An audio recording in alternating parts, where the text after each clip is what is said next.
This broadcast is under the direction and is copywritten by Champion Sports Radio. Any rebroadcast, retransmission, or use of the audio stream, and any and all other use of the accounts of this broadcast without the direct written consent and permission of Champion Sports Radio is strictly prohibited. All rights are reserved by Champion Sports Radio and ChampionSportsRadio.com. This is a presentation of Champion Sports Radio, your home for championship broadcasts.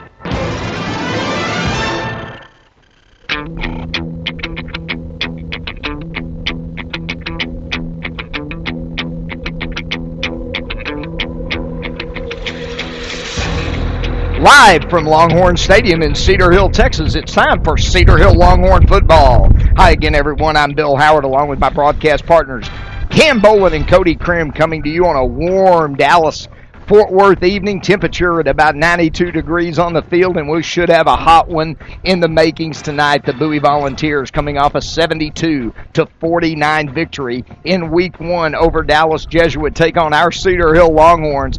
Our Longhorns defeating the South Oak Cliff Golden Bears 56-34 last Saturday night. We're in for a big game tonight, and before we get started this evening, we're going to let our listeners listen to the man that runs the show for the Cedar Hill Longhorns, head coach Joey McGuire, as we bring you now the Joey McGuire Show.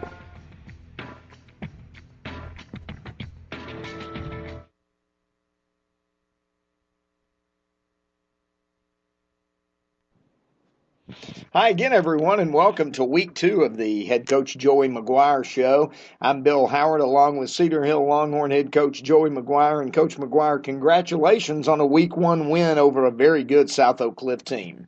Thank you, man. I appreciate it. It was good to get that first one under our belts for the year.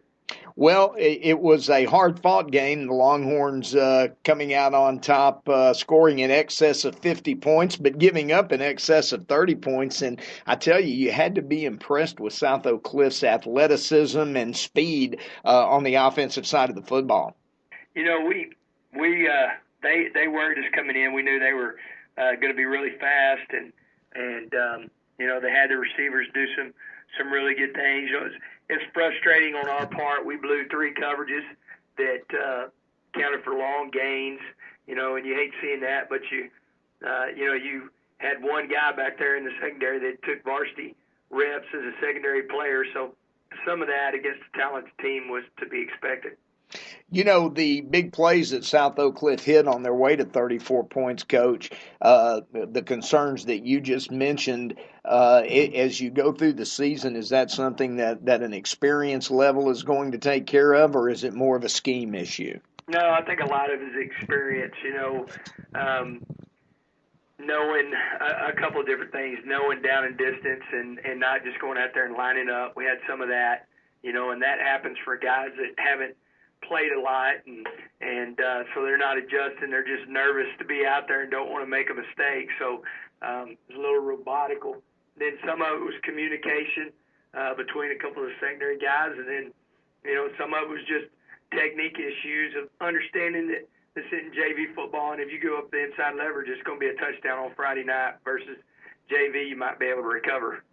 You know, South Oak Cliff was able to hit Cedar Hill for some big plays, but your Longhorn defense, led by Richard Moore, once the game got to a 35-34, very nervous point in that football game in the third quarter, your defense really responded with 3 consecutive stops. Yeah, I thought that we did a good job coming out in the second half. We really, you know, we didn't make any adjustments. It was just the adjustment was do your job, you know, and we did our job better in the second half than we did in the first half. That was the biggest thing, and that's what was frustrating because I felt like that we had a good plan against them and we just weren't executing as a whole. Once the game got to 35-34 and your defense made those stops, your offense had played so well throughout the first half, and they didn't take their foot off the accelerator, going on to score 21 consecutive points.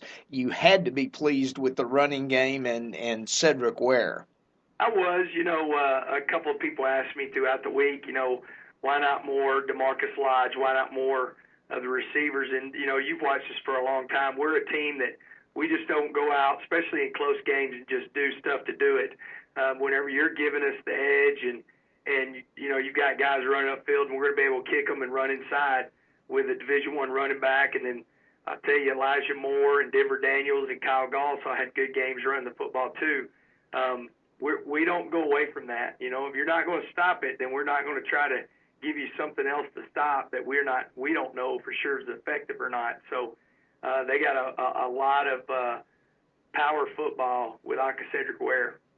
DeMarcus Lodge was held in check, had a lot of double coverage, and also, the 4 defensive backs for South Oak Cliff, in case our listeners don't know, all 4 of those defensive backs committed to D1 big schools, Wisconsin, Notre Dame, North Carolina, but Lodge was still able to come up with 2 big catches, and lo and behold, they were both for touchdowns.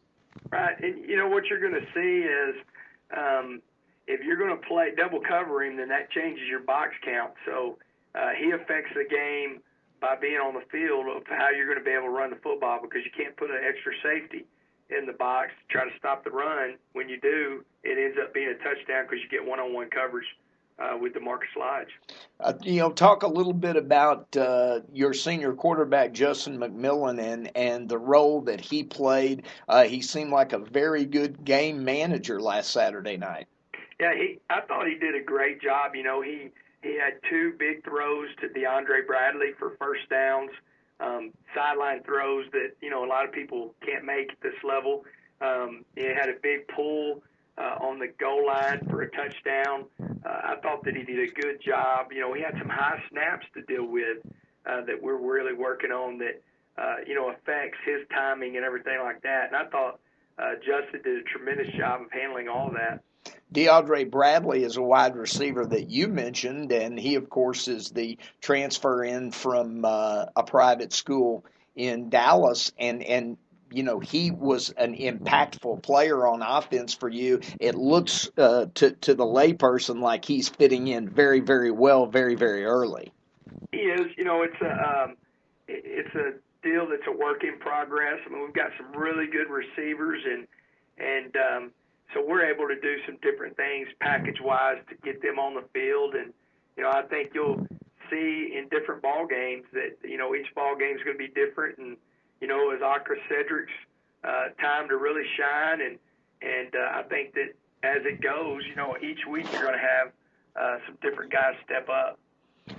The offensive line came together well. They seemed to protect well for the most part, and their run blocking was good. How long does it take for an offensive line in your system, Coach McGuire, to gel and get to a point where they're really comfortable with each other?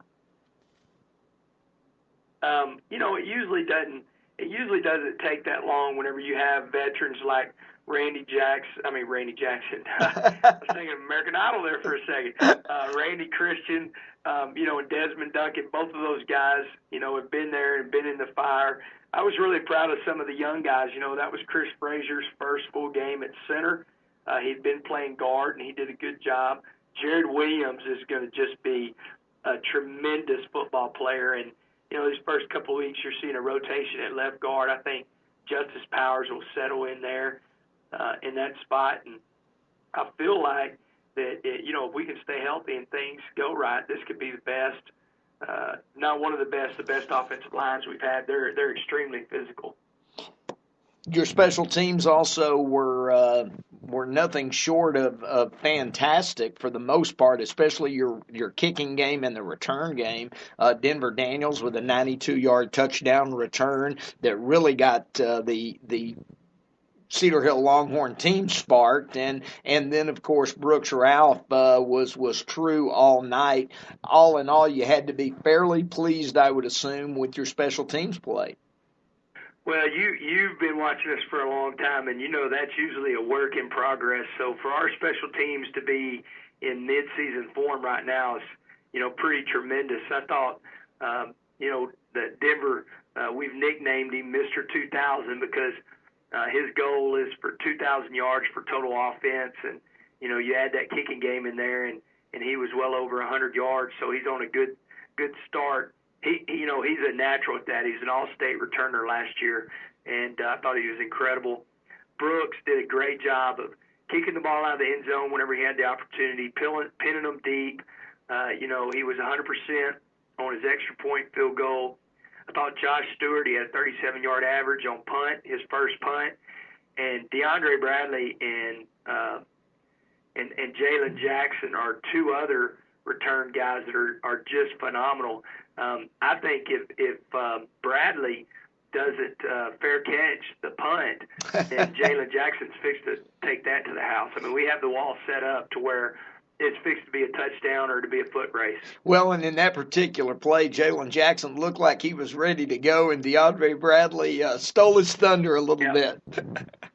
Well, all in all, a great first week win for the Longhorns against stiff competition, a 6A team that's ranked as highly as Cedar Hill. Sometimes the fans across the state may see that Cedar Hill played a 5A team and it was close for a while, but I tell you, Coach, that wasn't just any 5A team. No, I mean, they have, like you said, the whole secondary, all four of them, the other kids going to Boise State that played in the secondary, yes. Their kids, and they have, a Division I defensive tackle on number 55, and then you flip it over, and there's not many 6'4", powerful, fast receivers that we're going to face like Thomas. You've got a running back going to the University of Texas. Oh, yeah. Stevenson was fantastic. Just for the 11 guys that were on the field, I don't think you're going to see many more teams more talented than that right there. Well, that's a look back at week one, and, Coach, we appreciate that. When we come back, we'll take a look forward.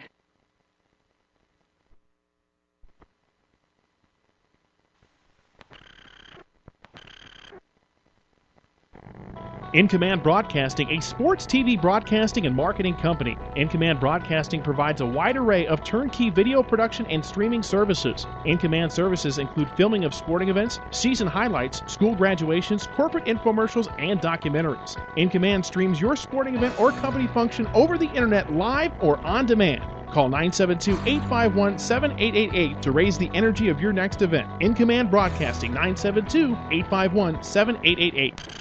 Writer Gerald Early said that when they study our civilization 2,000 years from now, there will only be three things that Americans will be known for: the Constitution, baseball, and jazz music.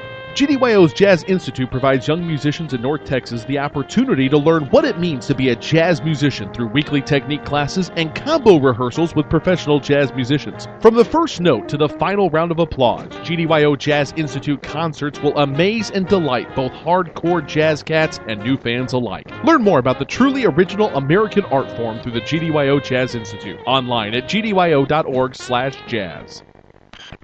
There's a time and a place for everything. As you'll see, projections for the next quarter are... He shoots, he scores! 2 points for team middle management. The office is not one of them. Jack, can I see you in my office? No pouting, it's your ball. Let's see what you got. But Whirly Ball is. For corporate events, team building, and private parties, Whirly Ball in Hearst and Plano is electric fun. Test your skills on the arcade games. Zip around in your Whirly Bug for a Whirly Ball competition. Or play the most affordable laser tag in the city. Learn more at whirlyball.info. Point of Origin Design is your one-stop shop for all your apparel, promotional, event, or team uniform needs. Point of Origin Design is a full-service design and logo creation company that offers a wide variety of imprintable and embroidered products. With competitive pricing and quality work, you can't go wrong with Point of Origin Design. It's always best to start at the right point, so visit them online at pointoforigindesign.com. Let them help you plan your next promotional item or design your next t-shirt. That's online at pointoforigindesign.com. The Centers for Disease Control and Prevention estimates that nearly 4 million brain injuries occur every year due to sports in the U.S. They also estimate that 70% of concussions go unreported. Not identifying concussions early can be devastating, especially if the athlete continues to play with symptoms. Catching hard hits fast is critical, and that's why you need the Shockbox Helmet Impact Sensor. The Shockbox is a small sensor that easily attaches to most football, lacrosse, and hockey helmets and instantly sends a signal to a smartphone on the sidelines when the player has taken a hard hit that puts them at higher risk for injury. The free app receives data from the sensor, displays information about the impact, and even walks the user through a concussion assessment. The app also logs catalog symptom and impact data for future medical use. Visit ShopboxDFW.com to learn more about the Shockbox Impact Alert Sensor and determine if it is the right option for your child. Be warned instantly when a player has experienced a head impact that could result in a concussion. Visit ShockboxDFW.com today. ShockboxDFW.com.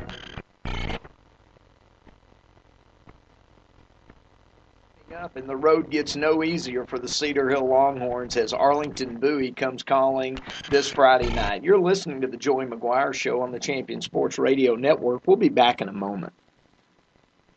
We're back with head coach Joey McGuire. And Coach McGuire, we've sang the praises of the South Oak Cliff Golden Bears, and the Longhorns were able to defeat a very good Sock team by 3 touchdowns. And what waits around the corner but almost 900 yards of total offense in their opener, and that's Tony James and the Volunteers of Arlington Bowie.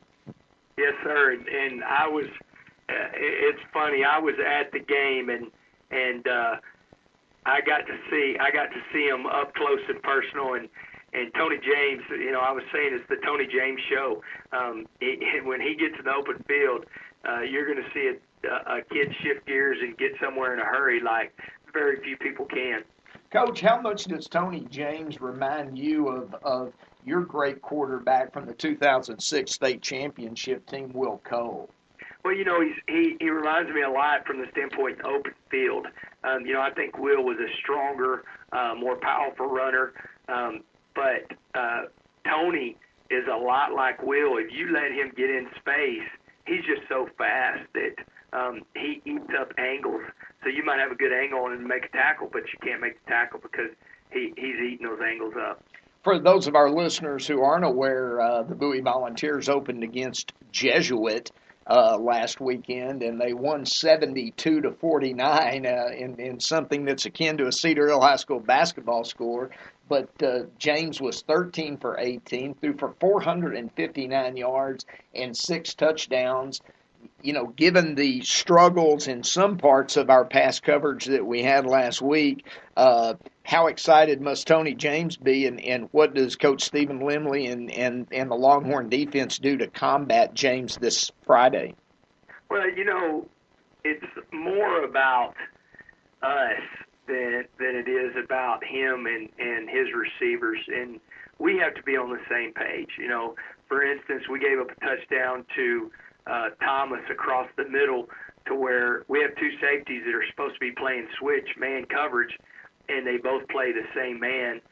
We could have saved it with a backside safety. If he's lined up at 7 yards, he might intercept the ball, but instead he's lined up at 3 yards. So a lot of our problems from last week was us. So you go into the game this week, and if you can correct some of that, then you've got a chance. I mean, he's still going to – the kid's committed to TCU. He's behind a huge offensive line. They have 3 offensive linemen that are 6'5" or better. And so he's going to cause some problems, but we really have to work on our fits. And whenever you got a young team, you got a lot of guys that are trying to make plays. And what people don't understand is that every snap there's stuff that you have to do that you might not ever tackle a football, but you got to be where you're supposed to be so we can tackle the football. And that's what we're struggling with right now is just the youth experience of a Friday night football game of understanding, I've got to make my play. I've got to do my job. And that's what we're really focused on this week, and hopefully we improve it. Well, it sounds to me, and looking at the statistics from the Bowie Jesuit game, that Bowie might have some of those same issues from a fundamentals and personnel standpoint. They gave up 49 points to a Dallas Jesuit team. I'm sure they're looking to improve, but on the other hand, offensive coordinator Michael Glaze must feel pretty good about the team's opportunities to put up some points this Friday night. We do. I've talked to Coach DeArmond. He's a good friend of mine, and we both said if we don't fix some stuff, it's going to be a shootout. And we're definitely, I think, the most explosive offense in the nation, and so we can put up points with anybody. And so I'm hoping that we put those points up, but they're not doing what they did last week because we're playing better defense than what they saw last week and what we came out and played last week. We need some more of that second half defense the entire football game. You know, you mentioned the new coach at Arlington Bowie, Danny DeArmond, and he took over from, I know, a good friend of yours who's moved on to TCU, Coach Kenny Perry. First off, have you had a chance to talk to Coach Perry, and how's he doing in Fort Worth? Hey, man, he's doing great. He's extremely busy. He told me, he said, if you're ever thinking about this, you better rethink it because you already work 7 days a week, but the 7 days a week of college football and high school football, he said, is a little bit different. He'll be at the game. He's got 2 TCU commitments on the Bowie side, and we have young guys and guys that are seniors, juniors, and sophomores that they're interested in. So he'll be there. So it's going to be good to see him. And then Danny DeArmond was his defense coordinator whenever he was there as the head coach. So Danny knows what they've been doing, knows the system, and he's done a great job. Do you think there will be that our fans will see much of a difference in the Arlington Bowie team? Will you be able to tell that there's a different head coach now, or have things from a system standpoint stayed pretty much the same? Well, a lot of it stayed the same. There's definitely it's like with any head coach. I mean, I don't think you can mimic anybody. You've got to be your own person. So Coach DeArmond's really started to learn that. He's not Kenny Perry. Kenny Perry's not Danny DeArmond. So it's a little bit different. But as far as the X's and O's goes, he was the defense coordinator. He still calls the defense. So they're still in their 4-2-5. And then on the offensive side of the ball, he retained Coach Perry's offensive coordinator. So they're still spread. They'll jump into 2-back. They'll, quick sweep motion, what they've done, what we've seen in scrimmages and throughout the years that we've scrimmaged them. Well, it looks like the fans from both schools are going to be in for an exciting Friday night at Longhorn Stadium, kickoff at 7:30. When we come back, we'll wrap up the Coach Joey McGuire show by talking about the health and status of the football team going into Week 2. You're listening to the Joey McGuire show on the Champion Sports Radio Network. We'll be back in a moment. Shell experts here to talk about the protective shield you see at Shell stations all over the country. Featuring us. It's there to remind you that no other gasoline protects your engine better than Shell nitrogen-enriched gasolines. Mm-hmm. Now with 20% more cleaning agents than before. Performance-robbing gunk doesn't stand a chance because your intake valves and fuel injectors are protected. Actively shielded. Hence the big protective shield here. So try Shell nitrogen-enriched gasolines today. No other gasoline protects your engine better. For quality auto service and repair, see the folks at Flat Shell on Preston Road at I-635. Are you tired of only spending time as a family huddled around the TV? Would you like to enjoy some culture with your loved ones without breaking the bank? Then let me introduce you to the Greater Dallas Youth Orchestra. The GDYO provides music education and performance opportunities for musically talented youth, but this is no kids' concert. The GDYO comprises 7 different ensembles made up of over 425 talented musicians ages 8 to 18, representing more than 50 communities in North Texas. You won't believe how amazing these ensembles sound until you hear it for yourself. So join them for one of their concerts at the Meyerson Symphony Center or Dallas City Performance Hall. For more information on how to make a donation, as well as a listing of upcoming GDYO concerts, visit gdyo.org. And if you know a talented young musician interested in an unbelievable experience, auditions take place in the spring. Connect with the Greater Dallas Youth Orchestra on Facebook, Twitter, LinkedIn, and at gdyo.org. Are you looking for a way to promote your business or increase exposure? Do you just need more people to know that you're there? Join the Champion Sports Radio team and advertise during these games. In the last 4 years, Champion Sports Radio has broadcast over 600 games to more than 3.5 million listeners. And Champion Sports Radio wants to help you use major high school sports to reach thousands of local fans right in your community. Think about it. Die-hard fans just like you tune in each and every week, giving your business unparalleled access to the community. It's the perfect way for smaller individually owned businesses to cultivate a core clientele or expand their already loyal customer base. To secure your prime commercial spot during the broadcast, contact Thomas Lee at Champion Sports Radio by phone at 972-741-0334. That's 972-741-0334 or online at championsportsradio.com. Champion Sports Radio, your home for championship broadcast.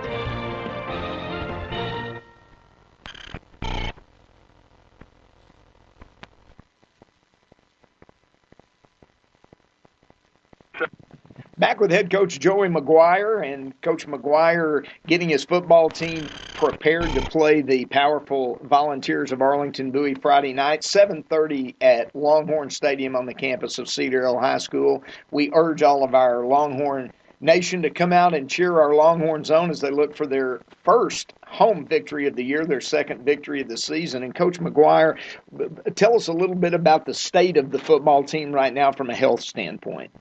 You know, we came out of the South Oak Cliff game really healthy, you know, bumps and bruises, nothing more that you go through than as far as a football game. I felt good. You know, Kobe Idiwanye didn't scrimmage, and he made it through the game. I think you'll see more and more of him at tight end and H-back, and some little tricks throughout the year with him as healthier he gets. So we're really 100% ready to go into the game. Well, in looking, and I know you don't like to do this as a coach, but we'll push you a little bit and say, tell us a little bit about your next two opponents and what you will be doing this week in another non-district game to prepare for your next two opponents. You know, really right now, and that's the thing with us in non-district, that we focus on us. We focus on trying to get better and communication and being able to really key in on us getting better. We know we face tough opponents. I know our guys will be excited to face Sock and face Coppell like they're excited to face Bowie, but our biggest deal is trying to get better, and I think that's what you see with our football teams at Cedar Hill over the last going on 12 years now, is we peak at the right time versus jumping out and having a big district and then sputter. And we did that in 07, and we really changed our philosophy after 07 of what we had to do to get ready for the district and playoffs. Well, Coach, it sounds like nothing but good things are ahead for the Cedar Hill Longhorns. They're healthy. Everything is in line for a fantastic matchup against Arlington Bowie Friday night. I know you and the coaching staff and your football team are excited. We appreciate you joining us today, and we look forward to talking to you again next week before your Longhorns take on Skyline High School out at Forrester Field. Yes, sir. All right, Joey, we appreciate it. That'll wrap up tonight's Joey McGuire Show. Thanks for listening to head coach Joey McGuire and the Champion Sports Radio Network. As you'll see, projections for the next quarter are... He shoots, he scores! 2 points for team middle management. The office is not one of them. Jack, can I see you in my office? No pouting, it's your ball. Let's see what you got. But Whirly Ball is. For corporate events, team building, and private parties, Whirly Ball in Hearst and Plano is electric fun. Test your skills on the arcade games. Zip around in your Whirly Bug for a Whirly Ball competition. Or play the most affordable laser tag in the city. Learn more at whirlyball.info. Point of Origin Design is your one-stop shop for all your apparel, promotional, event, or team uniform needs. Point of Origin Design is a full-service design and logo creation company that offers a wide variety of imprintable and embroidered products. With competitive pricing and quality work, you can't go wrong with Point of Origin Design. It's always best to start at the right point, so visit them online at pointoforigindesign.com. Let them help you plan your next promotional item or design your next t-shirt. That's online at pointoforigindesign.com. The Centers for Disease Control and Prevention estimates that nearly 4 million brain injuries occur every year due to sports in the U.S. They also estimate that 70% of concussions go unreported. Not identifying concussions early can be devastating, especially if the athlete continues to play with symptoms. Catching hard hits fast is critical, and that's why you need the Shockbox Helmet Impact Sensor. The Shockbox is a small sensor that easily attaches to most football, lacrosse, and hockey helmets and instantly sends a signal to a smartphone on the sidelines when the player has taken a hard hit that puts them at higher risk for injury. The free app receives data from the sensor, displays information about the impact, and even walks the user through a concussion assessment. The app also logs symptom and impact data for future medical use. Visit ShopboxDFW.com to learn more about the Shockbox Impact Alert Sensor and determine if it is the right option for your child. Be warned instantly when a player has experienced a head impact that could result in a concussion. Visit ShopboxDFW.com today. ShopboxDFW.com. In Command Broadcasting, a sports TV broadcasting and marketing company. In Command Broadcasting provides a wide array of turnkey video production and streaming services. In Command services include filming of sporting events, season highlights, school graduations, corporate infomercials, and documentaries. In Command streams your sporting event or company function over the internet live or on demand. Call 972-851-7888 to raise the energy of your next event. In Command Broadcasting, 972-851-7888.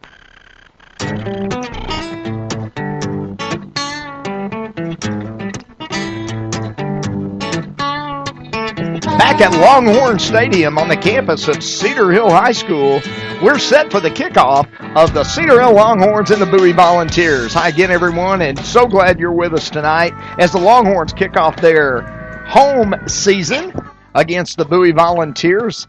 I'm Bill Howard, along with my broadcast partners, Cam Bolin and Cody Krim, and we are in for a game that features a lot of offensive firepower, Cam.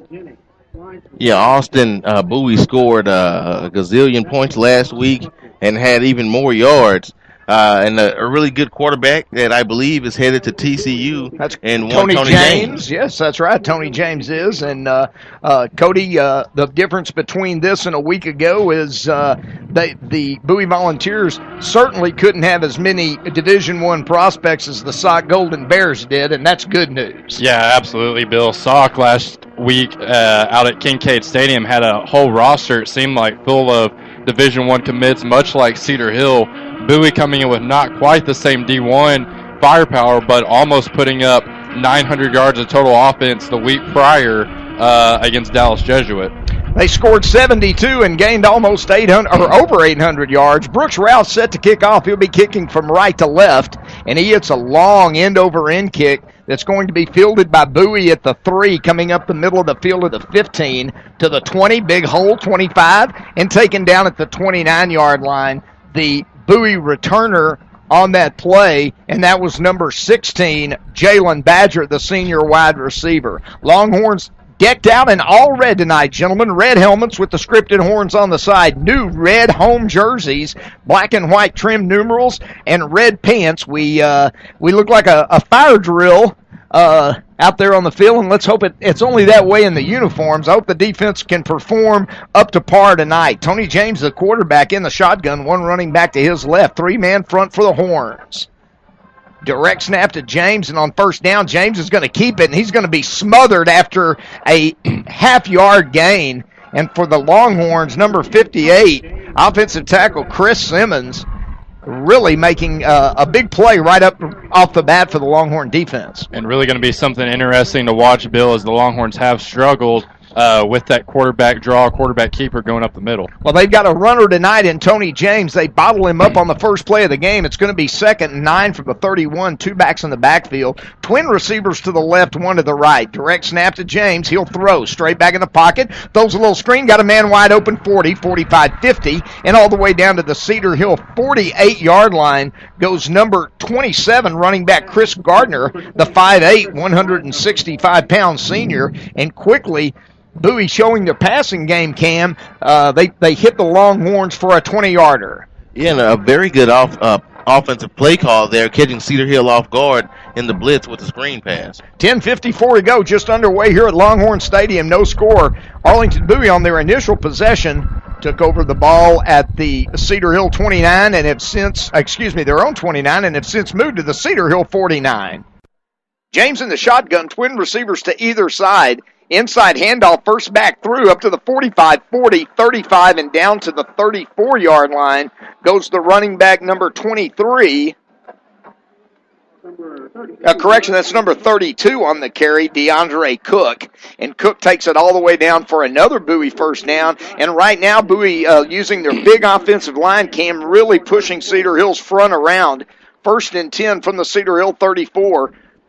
Sweep to the left, and this time nothing doing for number 32, DeAndre Cook. And Richard Moore that time penetrating and making a great tackle as he won on the one-on-one against the other blocker. Moore, committed to Texas A&M, had an outstanding game a week ago with 12 unassisted tackles. Second down and 12 from the 36, 9:49 to go in the first. No score from Longhorn Stadium. Direct snap to James. Inside handoff, first back through, and he's only going to get a half yard. And now the Longhorn defense looks to be stiffening as DeAndre Cook takes the ball up over the left side, and there's that man again, Cam, Richard Moore. Yeah, Richard Moore really putting a break, or some breaks, on the drive right now for Arlington Bowie, doing a tremendous job for Coach Limley and the defense. Third down and 10. Bowie comes trips to the left, one to the right, ball in the middle of the field. James in the shotgun with one back to his left. Direct snap to James. He'll throw straight back in the pocket, throwing the ball deep down the middle. Got a man, the ball's incomplete, slightly underthrown at the 10-yard line. Longhorns had let a Bowie receiver run free down the seam between the hash mark and the sideline on the left side, but James couldn't get it to him, and Longhorns catch a break right there. Yeah, sometimes it's better to be lucky than good, and right now the Cedar Hill, the Cedar Hill Longhorns were lucky. Tremendous job by the receiver, accelerating as the defender was actually stride for stride with him, but when the ball hit the air, the receiver got a lot of separation. Anthony Hawkins was the intended receiver on fourth down and 10. Looks like Bowie will go, and they will. Jet sweep to the right, over the 30 and down to the 28 goes the running back for Bowie, but he's not going to make the first down, and the Longhorns hold. On a 4th and 10, they hold the running back to a 7-yard gain, and the running back comes up a little gimpy. That's number 27, Chris Gardner. He limps off the field. Don't know if how badly he's injured. His pride may be a little hurt. Cody, he came up 3 yards short, and the ball will turn over on downs. Longhorns 1st and 10 from their own 29 on their initial possession. Yeah, fairly conservative play call there on 4th and 10 for the Bowie Volunteers. Now the Cedar Hill Longhorns hitting their NASCAR offense. Twin receivers to the right, tight end Strong to the left. One back in the backfield behind Justin McMillan is Cedric Ware. Direct snap, inside handoff is fake. They throw the hit screen out to Lodge. He's got it at the 30, 35, 40, 45, 50, 45, 40, 35, 30, 25, 20. And he's finally dragged down at the 4-yard line. Superman from the Cedar Hill 29 to the Bowie 4. 1st and goal, Longhorns. And great play there by McMillan. Looking, I don't know if it was a read or if it was a screen, but nonetheless, great job by him. Great job also by number 1, DeAndre Bradley, blocking for him on the outside. 1st and goal from the 4. McMillan in the shotgun. Inside handoff. Cedric is fake. McMillan going to keep it around the end, and he strolls in the end zone for a Longhorn touchdown. With 8:29 to go in the first period, Cedar Hill takes 2 plays to go 71 yards. Cam, that's what we call instant offense in Cedar Hill. That was just a great job by the offensive line, and this is why football is the ultimate team sport, because on both of those plays we saw the ball carrier able to benefit from their teammates doing tremendous work. The extra point by Brooks Ralph is knocked through, and with 8:29 to go in the first, the Longhorns 7, Bowie nothing. You're listening to Cedar Hill Longhorn football on the Champion Sports Radio Network. We'll be back in a moment. Many heart conditions can be fixed, but many of us don't know we have a problem until it's too late. On April 2nd, 2009, Zachary Schroff, a 16-year-old sophomore offensive lineman, died of sudden cardiac arrest, the number 1 cause of death among student athletes. Like so many SCA victims, Zach had no heart issues, nor did anyone in his family. If Zach had an echocardiogram, he might have been able to avoid suffering a condition that takes 10,000 of our youth each year. In his memory, Living for Zachary was formed to try and prevent SCA from taking the lives of youth everywhere. Join in the fight today and stop the silent killer of SCA by scheduling your young athlete for an echocardiogram, a procedure that can detect any heart issue with 99% accuracy. For more information, visit www.livingforzachary.org. That's Zachary.org, and let this broadcast.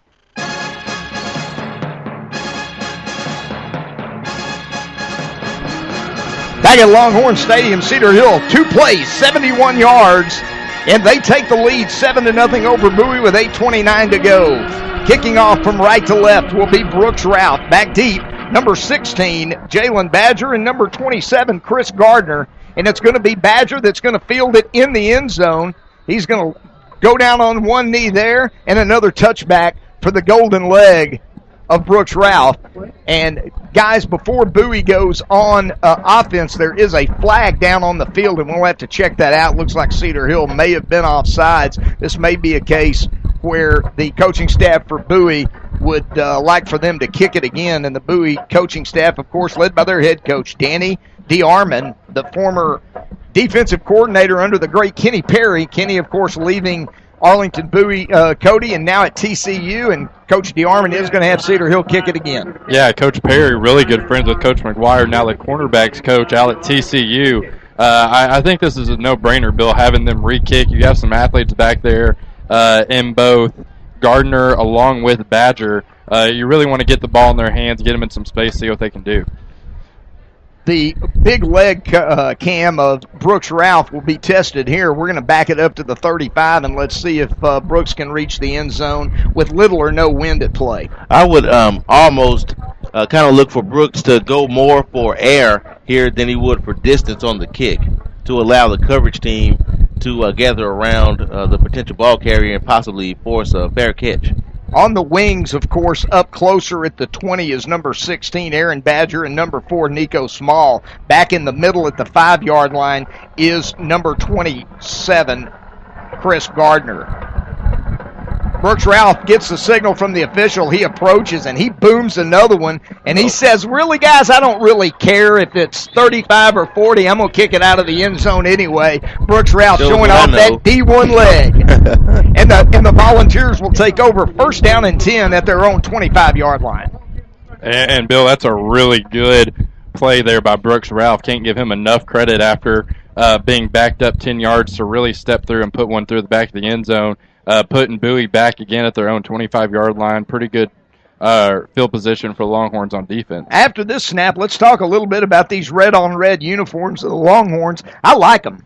I think they look very intimidating. Tony James brings the Bowie Volunteers up, middle of the field, 1st and 10 from the 25. 8:29 to go in the first. Longhorns lead 7-0. Direct snap on first down, and the handoff to the first back through is to Gardner. He gets across the 30 all the way up to the 33, give him 8 yards. Guys, what do you think about the red-on-red uniforms? I like them. I think they look sharp. Got a little black stitching on the sleeves, really to offset all the red. On 2nd down and 2, it's Gardner again, this time over the 35 to the 36, and that's a Bowie first down. But there's a flag down, and in fact, that is going to be a dead ball false start against Bowie, so wipe out the first down. What was a 2nd and long 2, Cam, is now going to be a 2nd and long 7. And when we're talking style, you're kind of the Ralph Lauren of our press box up here, Bolin. So tell us what you think of the red on red. I'm glad that you recognize my fashion sense. Yeah, I think, that one word can kind of explain the uniforms, and that would be dope. Dope. All right. At my age, I'm not real sure what that means, but it sounds good, so we're going to go with it. 2nd down and now 8 back at the 27. James in the shotgun sends trips to the right and 1 to the left. 1 back in the backfield. Now he's in motion to the right. James on the quarterback draw. Cedar Hill really bottling him up. James tries to get to the outside, and he'll get about 2 yards on the play up to the 29. But I tell you, there's that man again. We're going to say his name all night, guys. Richard Moore, what a play. And if Arlington Bowie's not going to be able to put a hat on Richard Moore, then they won't be able to run the ball tonight against Cedar Hill. Longhorns going to take their first time out with 7:33. We'll keep it here. Longhorns leading 7-0 here in the first period. As I said, 7:33 to go. Longhorns have only snapped the ball 2 times tonight, guys, but the high-octane offense that we saw a week ago against Sauk rears its head again. Immediately, a 66-yard pass and run on a hit screen to DeMarcus Lodge before the quarterback, Justin McMillan, takes the other 5 yards in on a keeper.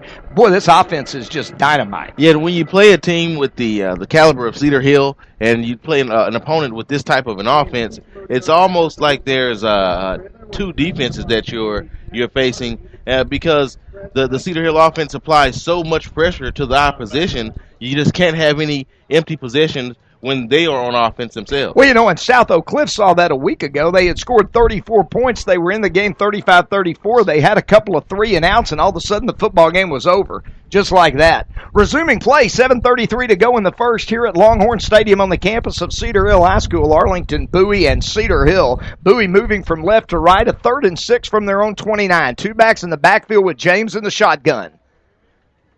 Wide receivers to either side, play action pass, throw the dink route out to Gardner out of the backfield. He's got it at the 45 to the 50, across the 50, and all the way down to the Cedar Hill 47-yard line. Give him 23 yards on the pass and catch. And Cam, for the second time tonight, the Bowie Volunteers have been able to sneak a back out of the backfield, and he's not just open, Cody, he's wide open. Yeah, once again, that little slip screen almost, faking, doing a little play action, hits him downfield for a pretty good gain. On 1st down and 10 from the Cedar Hill 47, they give it to Gardner over right tackle. He gets across the 45 and down to the 44-yard line, and the Longhorns defense stops him there to make it 2nd down and 7.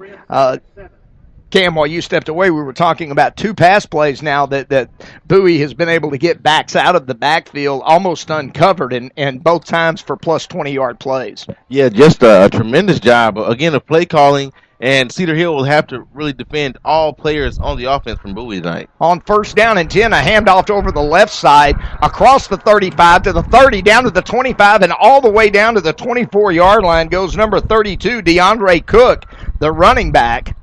And that's going to be for a pickup of 17 more yards, and really a nice drive right now put together by Bowie. They drove down the first time they had the ball, Cam, but they got stopped on downs. They look like they're picking up where they left off. Yeah, again, the offensive coordinator from Bowie doing a tremendous job keeping the Cedar Hill defense off balance with the run and pass, and they're really doing a good job of balancing their play calls. On 1st and 10 from the 24. Inside handoff, 15, 10, 5, touchdown, number 2. Anthony Hawkins slips over the left tackle and goes practically untouched 24 yards into the end zone for a touchdown. And just like that, it's a 7-6 game. And a good job by Hawkins getting skinny in the holes, make sure that he was able to slip through, and he was untouched. There was absolutely no Cedar Hill defenders anywhere near him to even try to oppose that touchdown scramble. 75 yards and 6 plays, capped by a 24-yard touchdown run by Anthony Hawkins, makes it a 7-6 game. And on to kick the extra point for the Volunteers, number 17, Tony Hernandez, out of the hold of Tony James. We got a flag down and a false start before they can snap the ball on Bowie in the interior line. And last week, Bowie had 3 kicks blocked, so it'll be important to see if they've shored that up. That was one of the few things they did wrong on the offensive side of the football against Jesuit, and if Cedar Hill can take advantage with their speed on the special teams, they could take it the other way. It'll now be a 25-yard extra point. James to hold from the middle of the field. Tony Hernandez to attempt. The kick is up, and the kick is good. With 6:08 to go in the first period, the Bowie Volunteers drive 75 yards to knot the score at 7 here in Cedar Hill. You're listening to Longhorn Football on the Champion Sports Radio Network. We'll be back in a moment. There's a time and a place for everything. As you'll see, projections for the next quarter are... He shoots, he scores. 2 points for team middle management. The office is not one of them. Jack, can I see you in my office? No pouting. It's your ball. Let's see what you got. But Whirly Ball is. For corporate events, team building, and private parties, Whirly Ball in Hearst and Plano is electric fun. Test your skills on the arcade games. Zip around in your Whirly Bug for a Whirly Ball competition. Or play the most affordable laser tag in the city. Learn more at whirlyball.info.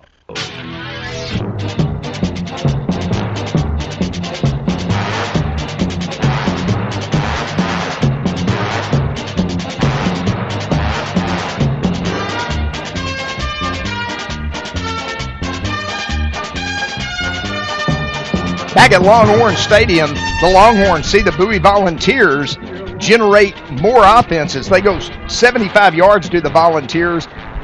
in only 6 plays, capped by a 24-yard touchdown run by Anthony Hawkins. Tony Hernandez's extra point ties the game at 7, and Hernandez now set to kick off. Bowie in white jerseys with burnt orange numerals, white pants, white helmets with the Vols sign on the side. Hernandez gets the okay from the official, and back deep for the Longhorns. I believe that's DeAndre Bruce, and it's a short pooch kick. Longhorns going to fair catch the ball, and they fumble it but fall on it at the 38-yard line. 28-yard line. And that's where the Longhorns will set up shop, first down and 10 on the 28. And I believe that might have been DeAndre Bradley that fielded the ball short, no? 16, Kobe Idunwanye was actually the up man to field that kick on the pooch kick. The 6'2", 225-pound tight end was able to handle the kick, bobbled it a little bit, but jumped right back on it, and the Longhorns now will start their second possession, and for only the third time with 6:08 to go will they snap the football on the offensive side. We're tied at 7. Longhorns come from the right hash mark. Twin receivers to the left, one to the right, and this time 2 running backs in the backfield with quarterback Justin McMillan. McMillan looks over a 3-man front for Bowie. On first down, they run the sweep to the right and a reverse back to the left. They hand the ball to Kirk Johnson, coming from right to left. He slips and falls in the backfield back at the 24 for a 4-yard loss, and that's too bad, Cam, because it looked like they might have had something going there. Yeah, they really had something cooking that time. Had Kirk Johnson been able to keep his balance, as the blocking for Cedar Hill has been tremendous so far tonight. Longhorns in the shotgun have twin receivers to the right and to the left, one back in the slot on second down, run up the middle by the quarterback Lodge, 30, and he gets all the way to the 34 as they go Wildcat. And, guys, I was about to say, that doesn't look like Justin McMillan in the shotgun. That's why I said the Longhorns are in the shotgun. And sure enough, it was 18 instead of 13, and shades of state championship game against Katy last year. He picks up 7 yards, make it 11 yards rather, and makes it 3rd down and 3 from the Bowie 35. Longhorns come NASCAR, twins left and right. And on 3rd down, they fake it to Ware. McMillan around the corner to the 35, 40, and all the way up to the 44. And you know what? Cedric Ware, Cam, doesn't get the yardage there. But that play is all about stopping Cedric Ware on the inside dive. McMillan reads it correctly, keeps it around the left end for plus yardage. And that's what happens when you go for over 200 yards and 4 touchdowns. The next game, the defense is going to key on you, and that allowed McMillan to be able to scramble for that first down. Horns 1st and 10 from their own 44. They fake the jet sweep to Daniels, hand it off to Ware inside. He spins over the 45 and down to the 46-yard line. Pickup of 3, make it 2nd and 7 from the 47 of Cedar Hill as we play with 4:44 to go in the clock running in the first period, and we're all knotted at 7. The Bowie Volunteers and the Cedar Hill Longhorns. Idumwamye, the tight end, strong to the left. H-back slot to the right. Twin receivers to the right. Ware, the setback behind McMillan in the shotgun. On 2nd down, they hand it off to Ware. He tries to slip outside, and he'll be dropped back at the 44-yard line. A loss of 3 yards, and credit the tackle to number 46, Kylan Jones. A sophomore defensive end made a big play right there and put the Longhorns in a 3rd and 11, and the Longhorns quickly to the line go NASCAR. Trips to the right, twins to the left now. McMillan alone in the shotgun from the 44 on 3rd and 11, moving from right to left. Inside 4 minutes to go in the first, McMillan will throw. Straight back, throws the hitch screen out to Lodge. Got some room. Now he's going to reverse his field, come back to the right, picks up a block, trying to make people miss. Makes one man miss, makes another man misses, but he's going to be gang tackled down at the 40-yard line. Oh, that should be a penalty on the Volunteers, but they don't throw the flag as a defensive back slapped DeAndre Bruce in the helmet there, and I thought it might catch a penalty. The play nets a negative 4 yards, and the Longhorns now looking at 4th and 15 from their own 40, and Cedar Hill, Cam, wasn't able to, their trickery that time didn't work against the Bowie defense. Now, Bowie, a very good job staying disciplined and playing their responsibilities, so they were able to corral Lodge for a nice loss. The timeout on the field will be charged to the Bowie Volunteers. We'll keep it right here with 3:13 to go in the first, and we're all knotted at 7.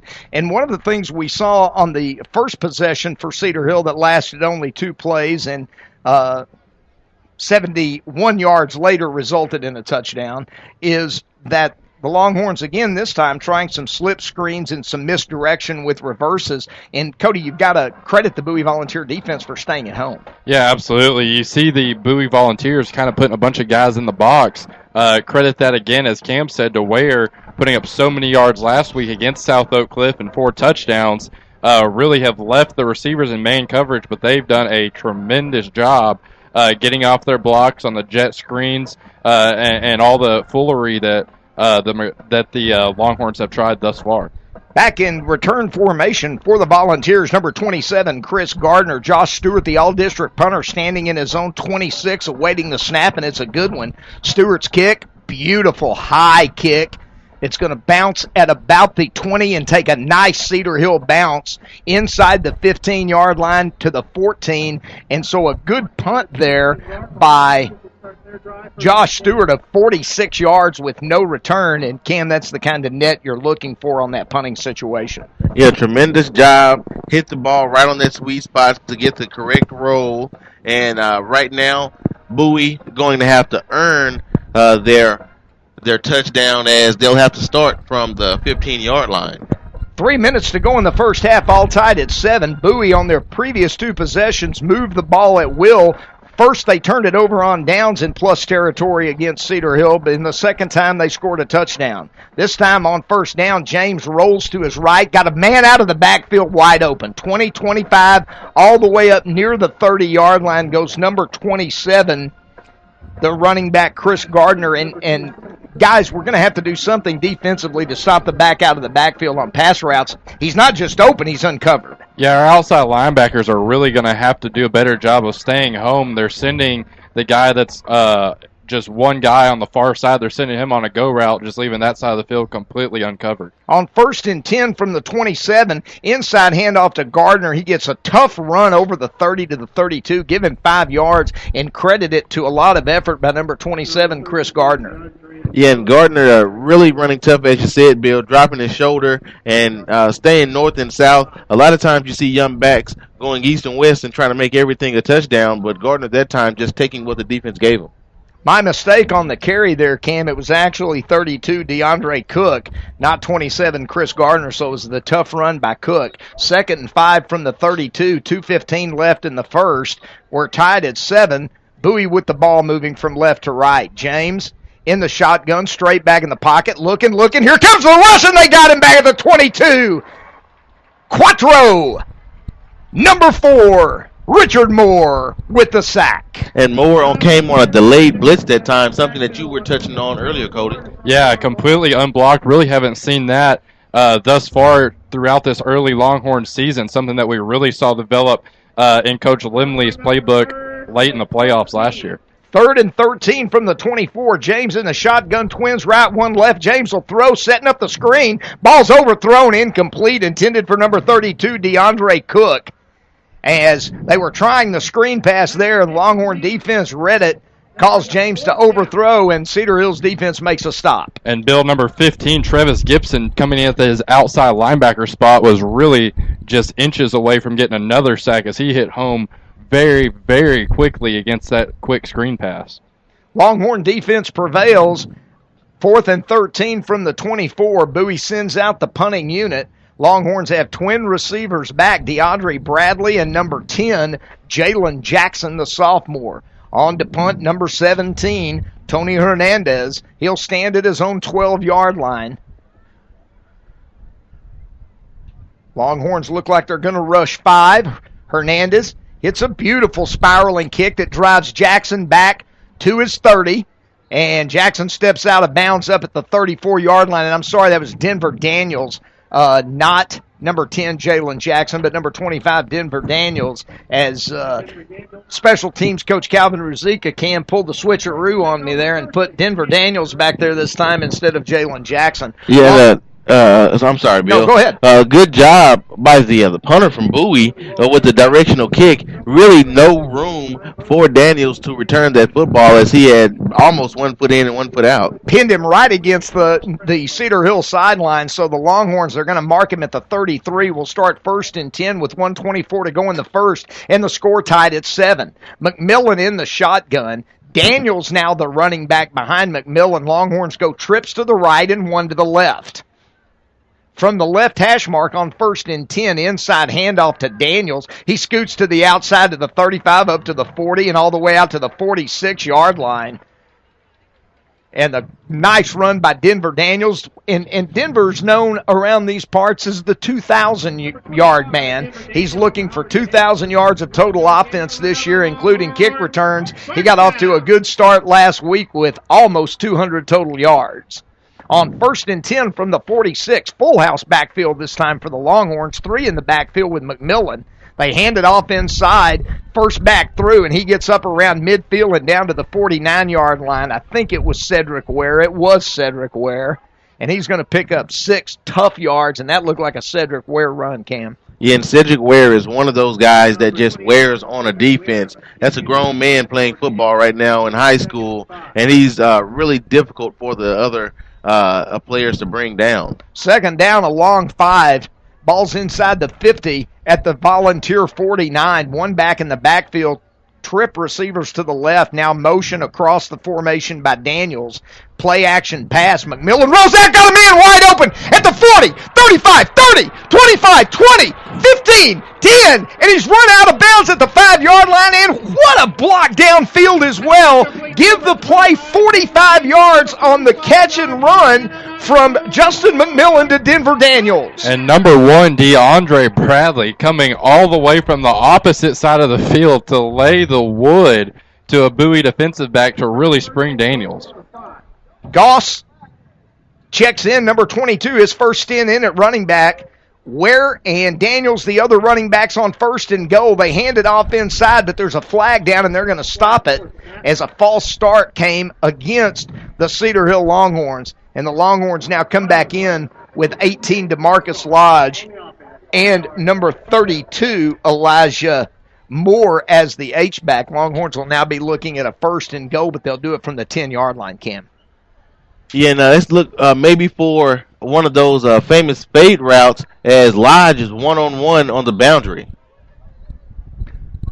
That's the end of the first quarter with the score. The Bowie Volunteers 7, your Cedar Hill Longhorns 7, and knocking on the door. Cedar Hill Longhorn football on Champion Sports Radio. We'll be back in a moment.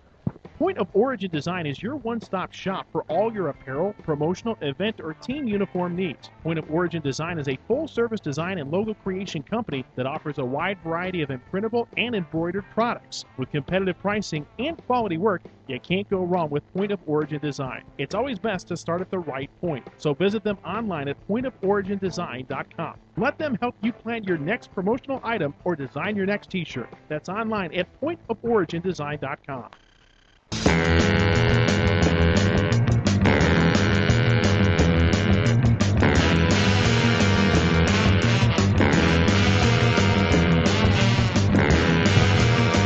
Back at Longhorn Stadium in Cedar Hill, Texas, the first quarter is in the books. The Bowie Volunteers and the Cedar Hill Longhorns knotted at 7. And as we begin the second period, the Longhorns, after a 45-yard pass and run from Justin McMillan to Denver Daniels on what was obviously a blown coverage by Arlington Bowie, the Longhorns then penalized 5 yards, are looking at a 1st down and goal now from the 10-yard line. And as I said, we're all knotted at 7. And, guys, that was a pretty entertaining first quarter of football.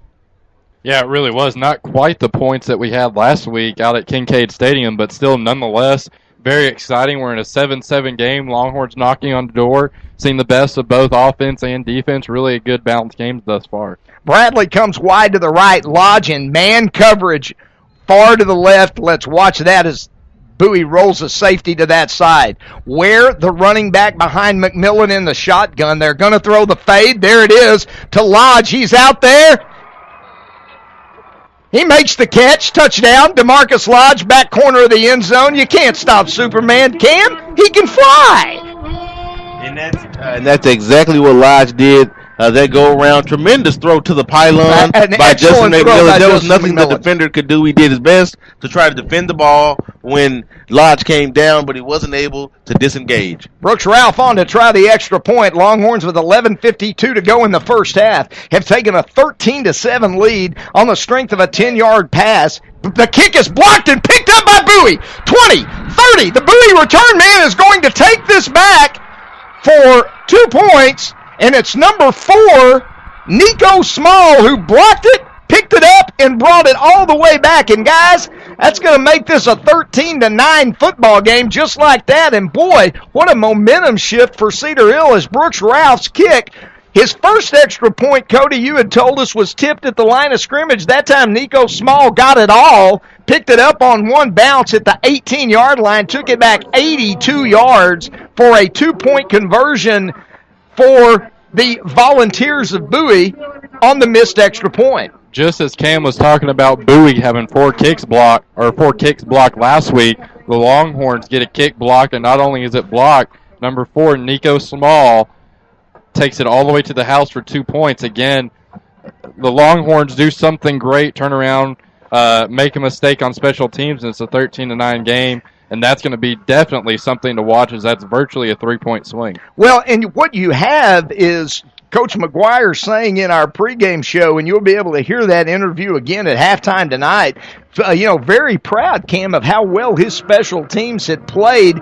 Different than a year ago at the beginning of the season. They struggled. Against South Oak Cliff, they were outstanding. Tonight, a mistake. Yeah, we only saw one mistake all of last week by the special teams.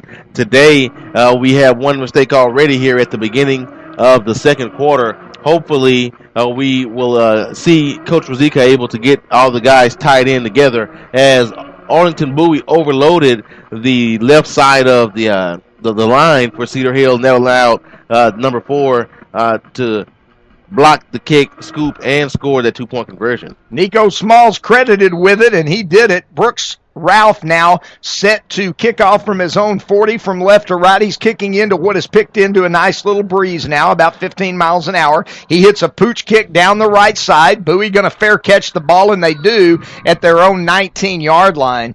And fair catching it was number 81, Trevon McGrew, the junior wide receiver, and that's where Bowie will start first down and 10. 11:52 to go. Longhorns cap a nice drive with a 10-yard touchdown pass from McMillan to DeMarcus Lodge. That's DeMarcus's 4th catch of the year and 3 touchdowns. That's not a bad average. That's all he does is catch touchdown passes. I'm corrected. It's his 5th catch of the year. Thank you, Cody.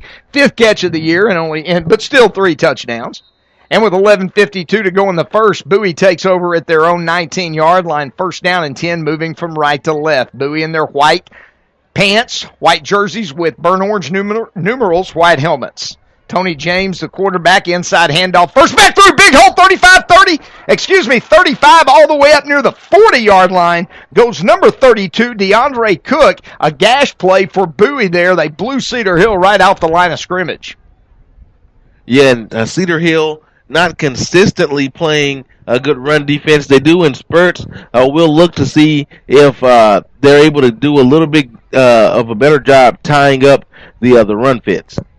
2 backs in the backfield with Jones, who sends twin receivers to the right and 1 to the left. Direct snap to Tony. Inside handoff coming to the right, room at the 40, 45, up to the 50, and down to the 48-yard line. That time it was number 27 on the carry, Chris Gardner, the running back. And I tell you, Bowie really, from an offensive line perspective, just doing a whale of a job. Number 74, Big Clyde McCauley, 6'4" and 270-pound left tackle, really clearing the way for Gardner that time. First down and 10 from the 49 of Cedar Hill. Twin receivers to the right, 1 to the left, 2 backs in the backfield behind James in the shotgun. On first and 10, inside handoff is fake. James going to keep it, trying to roll right. Longhorns in pursuit. Longhorns going to take him down back at the 48-yard line. Really nice pressure there by the Longhorn defense. Yeah, number 2, Anthony Hawkins, really coming up to make a huge block on the Longhorn outside linebacker. I believe, again, that was number 15, Travis Gibson, doing a great job to prevent that, but great swarm of attack to the ball from the Longhorns on defense. DeMarcy Perry is going to check into the game, and he is going to replace number 14, Josh Atkinson.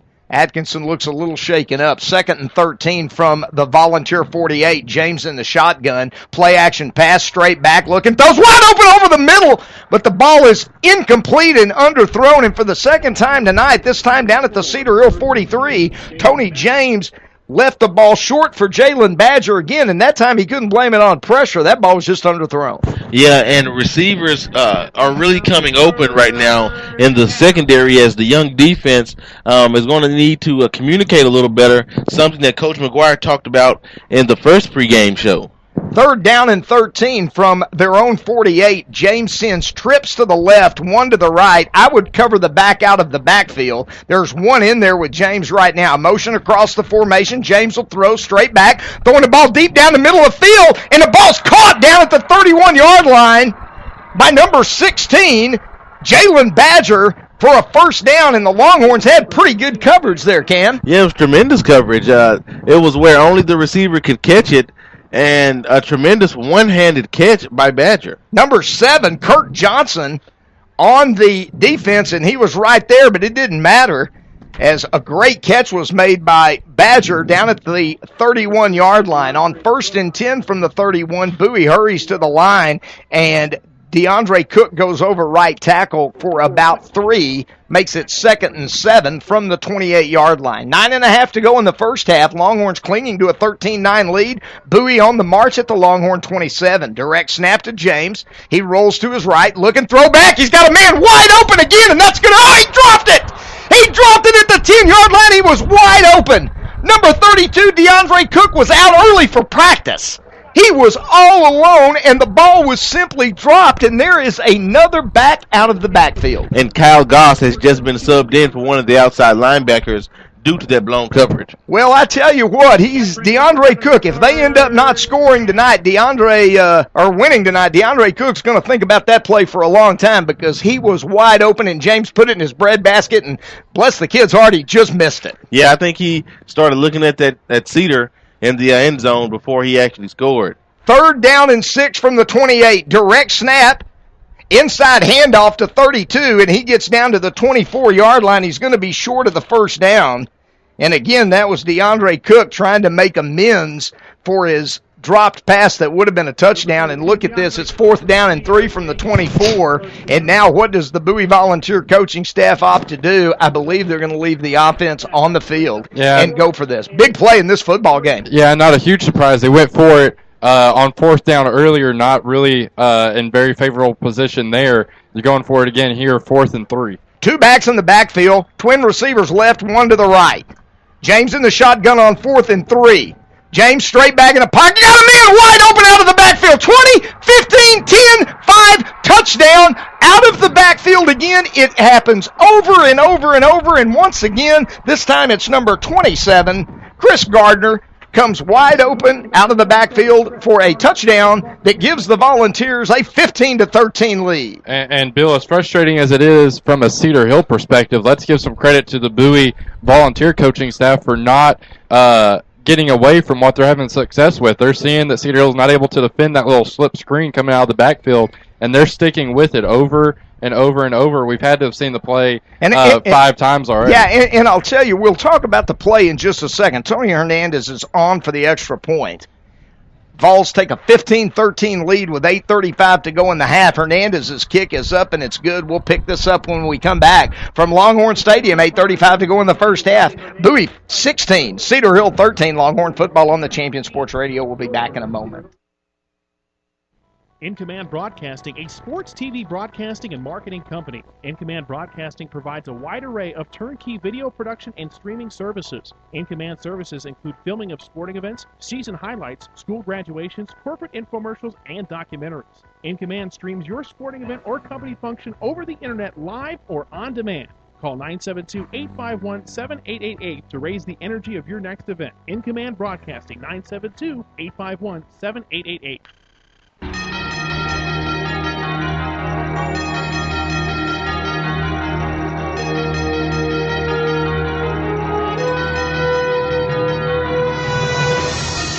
Back at Longhorn Stadium in Cedar Hill, Texas, the Bowie Volunteers with 8:35 to go in the first half lead Max Prep's number 1 ranked team in the nation, the Cedar Hill Longhorns, 16-13, and they've done it by way of throwing the ball to the backside of the backfield. The last one, on a 4th down and 3, they found Chris Gardner, number 27, wide open for a 24-yard touchdown from Tony James. Longhorn will have to make some adjustments on defense to account for those backs out of the backfield, Cam.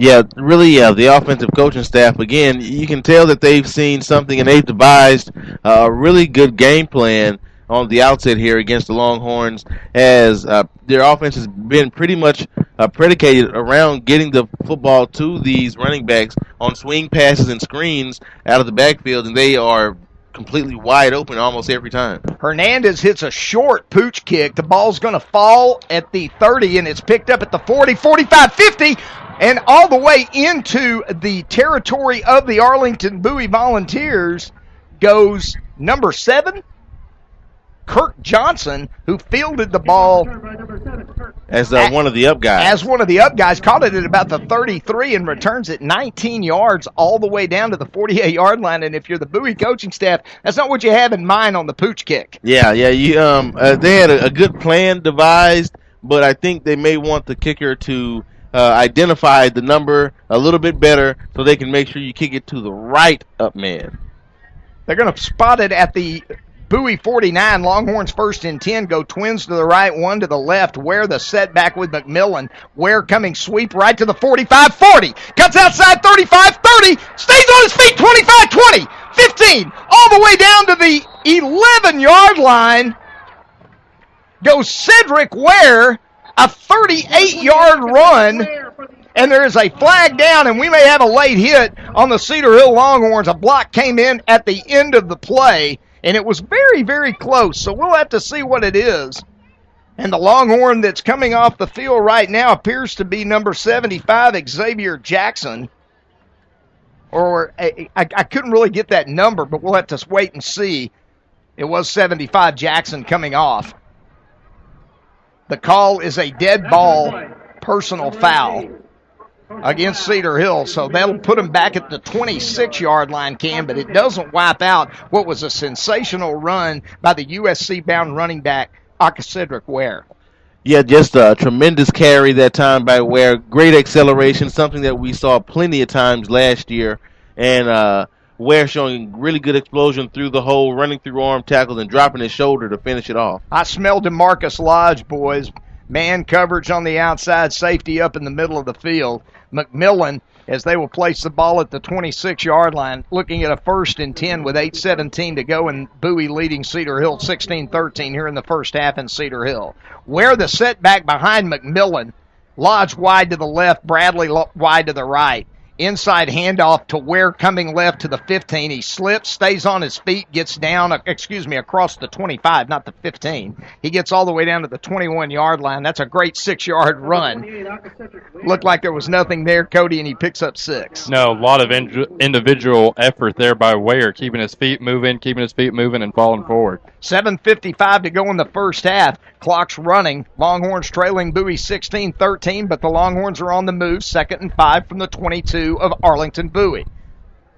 McMillan in the shotgun, wide receivers to either side. McMillan's got a free play. They were offsides, and now they're going to stop the play and say that he was unabated to the quarterback, and it's going to be a offsides penalty against Bowie. Cam, that's a very lucky break for Bowie right there. Yeah, it was, as it looked like the receivers, again, were going to break wide open. And be 2nd down and 5. Well, actually, that should be a 1st down and 10.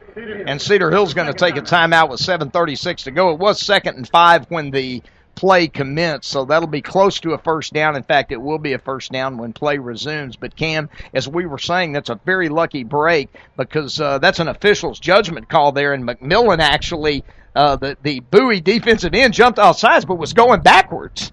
Yeah, he realized he had made his mistake. He retreated, so there wasn't going to be much of a pass rush, and had he waited, he looks like he would have came clean. That's right. And possibly had a good shot at McMillan. So a mental mistake there gives Cedar Hill a 1st and 10 at the 16 when we resume play. Let's give some credit to McMillan there, doing a great job of having field awareness, realizing that he had a free play. I'm not sure if it was a run by design there, but he pulled the ball out of the belly of Ware. Lodge went on a deep post pattern immediately.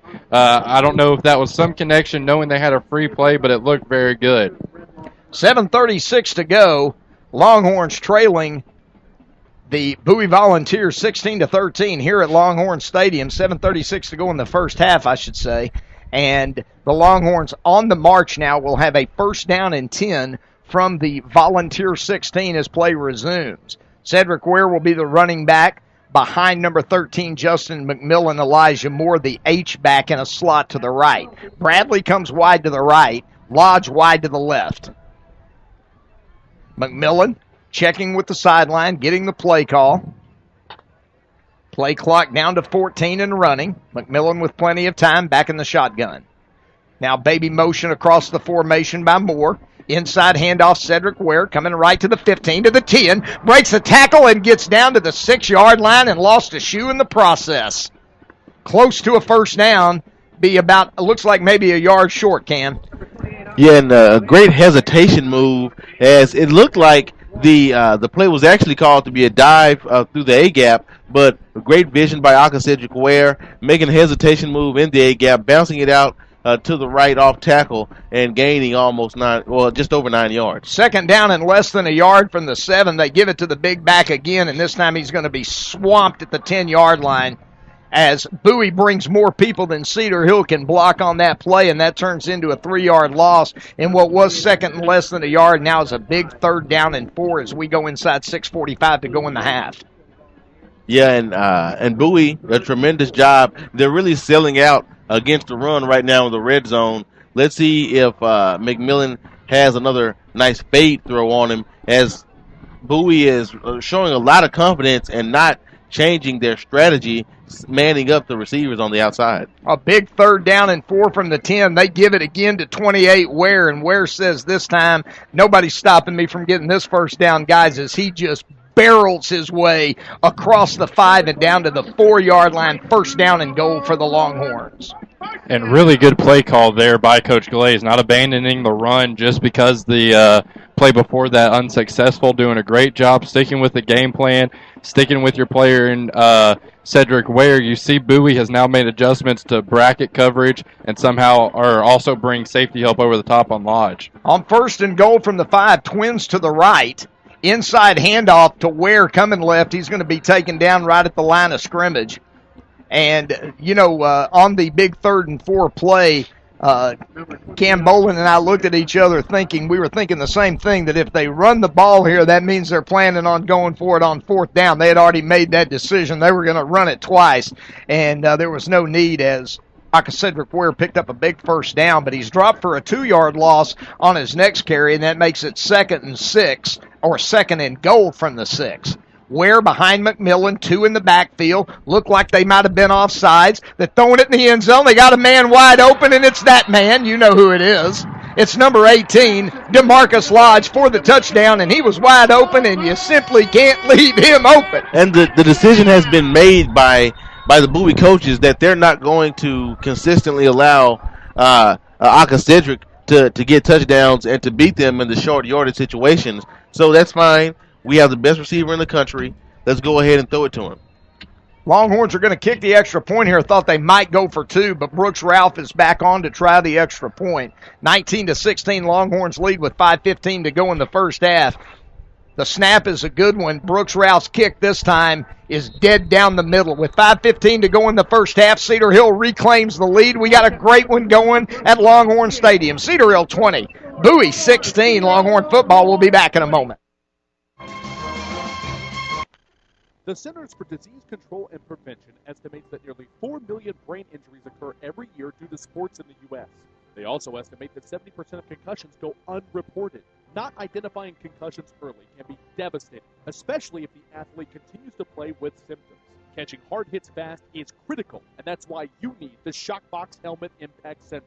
The Shockbox is a small sensor that easily attaches to most football, lacrosse, and hockey helmets and instantly sends a signal to a smartphone on the sidelines when the player has taken a hard hit that puts them at higher risk for injury.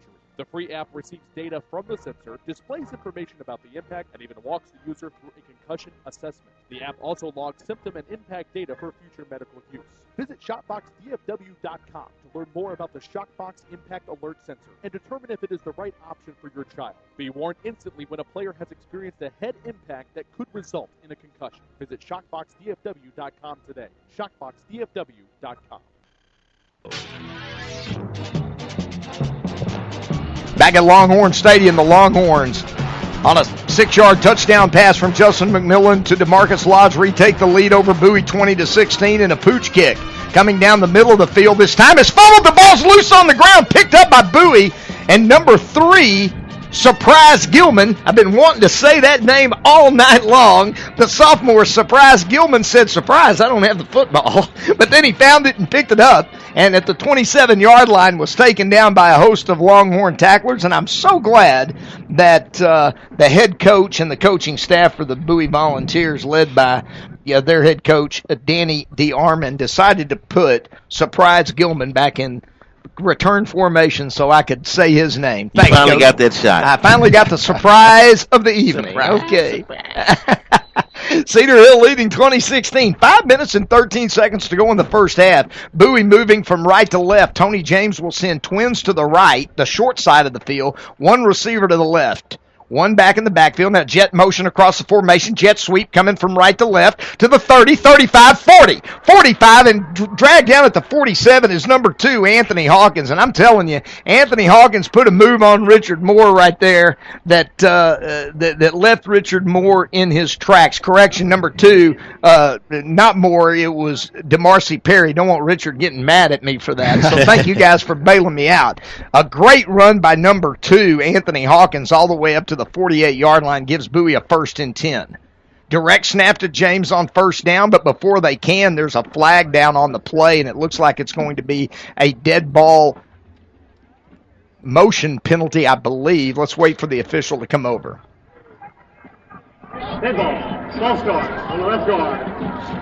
Against Bowie, 5 yards. So it was, as you heard our official tonight, the referee say a false start on the left guard, and the ball's moved back to the 42-yard line, and that makes it 1st and 15. That's the 42 of Bowie. 5:01 to go, and what's been an entertaining first half of football. A little tense as Bowie took the lead, but Cedar Hill marched right back and now leads 20-16. On 1st and 15, twins to the short side, one to the right side, inside handoff. Big hole, 45, 50, 45, 40, and run out of bounds all the way down at the 39, and then to give him 15 more as the Cedar Hill player pushes him after he's well out of bounds.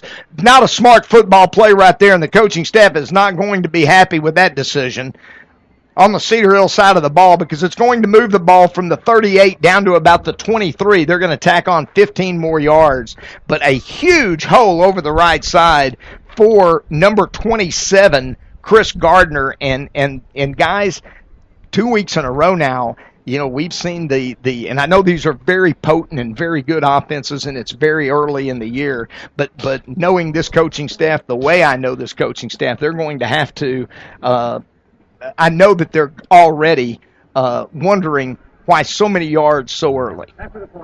Yeah, really, you can't have these mental lapses and then compound it by having penalties and having bad lapses in judgment, because it just magnifies the poor plays. And Cedar Hill, they'll get it together. Just really going to be a learning process these first few games. Yeah, that's right. And, that kind of penalty that they just suffered, the 15-yard push out of bounds after the run penalty, that's a frustration penalty. It's frustrating to be giving up this kind of yard. On 1st down and 10, they run it straight up the middle on an inside wingback trap, and they use 27 again, does the Bowie Volunteers.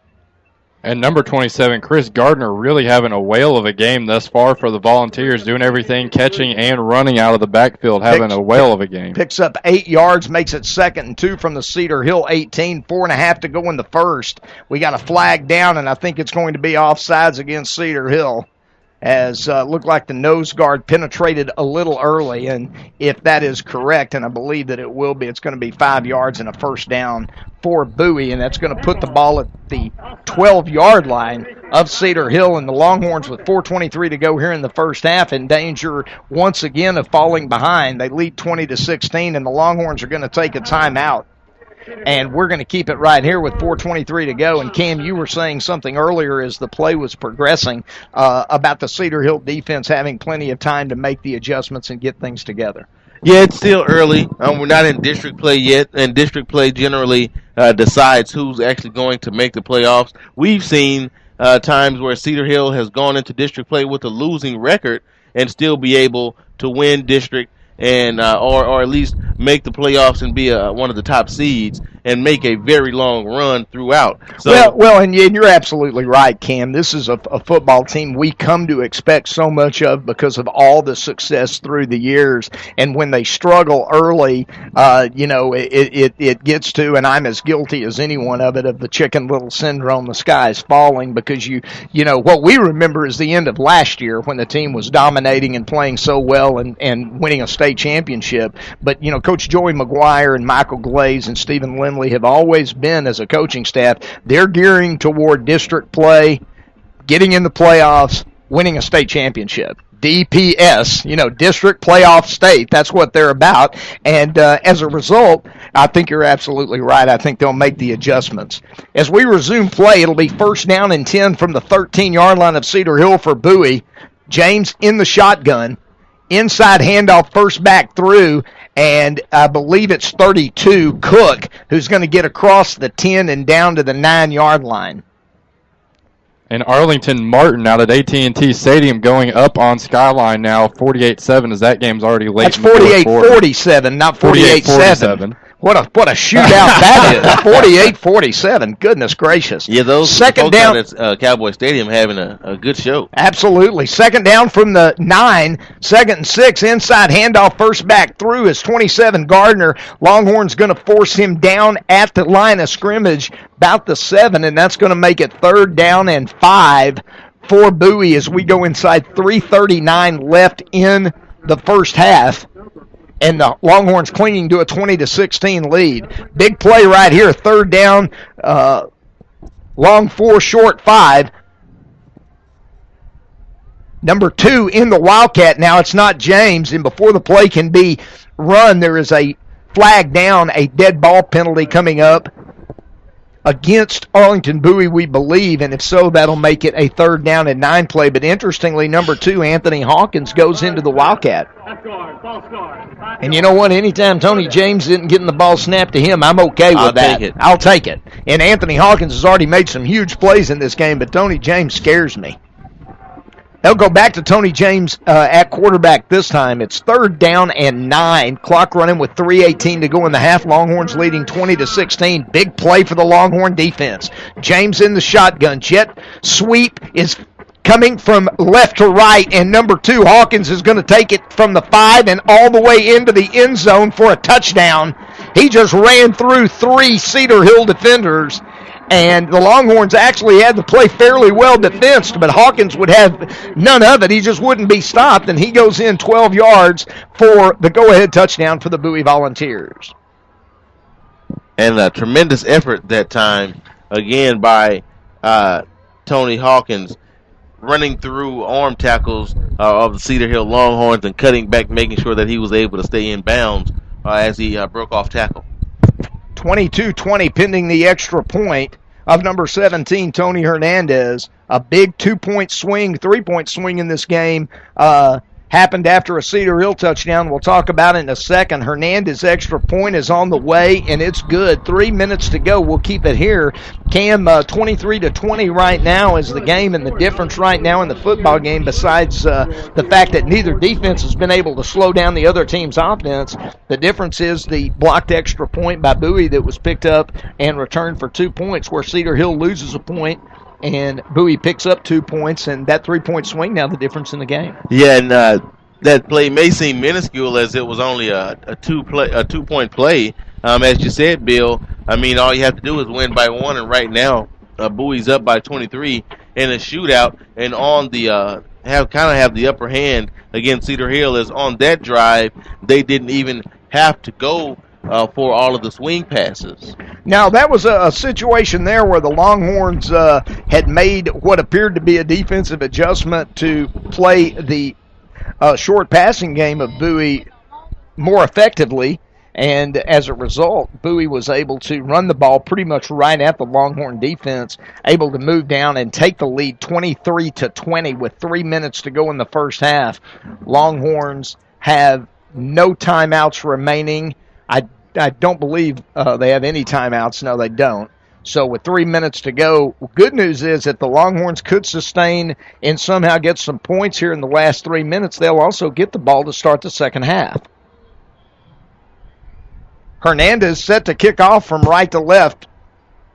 Back deep for the Longhorns, number 25, Denver Daniels. I don't think he'll see this ball. They kick it straight up in the air and short. Longhorns going to field it at the 29. A fair catch there made by number 23, Caleb Ray. And the Longhorns, with 3 minutes exactly left here in the first half, trailing 23-20, will start first down and 10. And they will mark the ball at approximately the 32-yard line. There was a flag down on the kick, and it appears to be against Bowie. So now the Cedar Hill coaching staff will have a decision to make, and it looks like they've made it. They're going to keep the ball at the 33-yard line after the 5-yard penalty. So it's first down and 10 for the Longhorns, trailing 23-20. And the Longhorns come out with twin receivers, Lodge and Daniels, wide to the left. DeAudrey Bradley II comes wide to the right. Two backs in the backfield. One is the H-back Elijah Moore. The other is Cedric Ware. Longhorns, I stand corrected, that wasn't after the 5-yard penalty that the ball was placed at the 33. It was before the 5-yard penalty. So now the ball is at the 38-yard line. Longhorns looking at a first down and 10.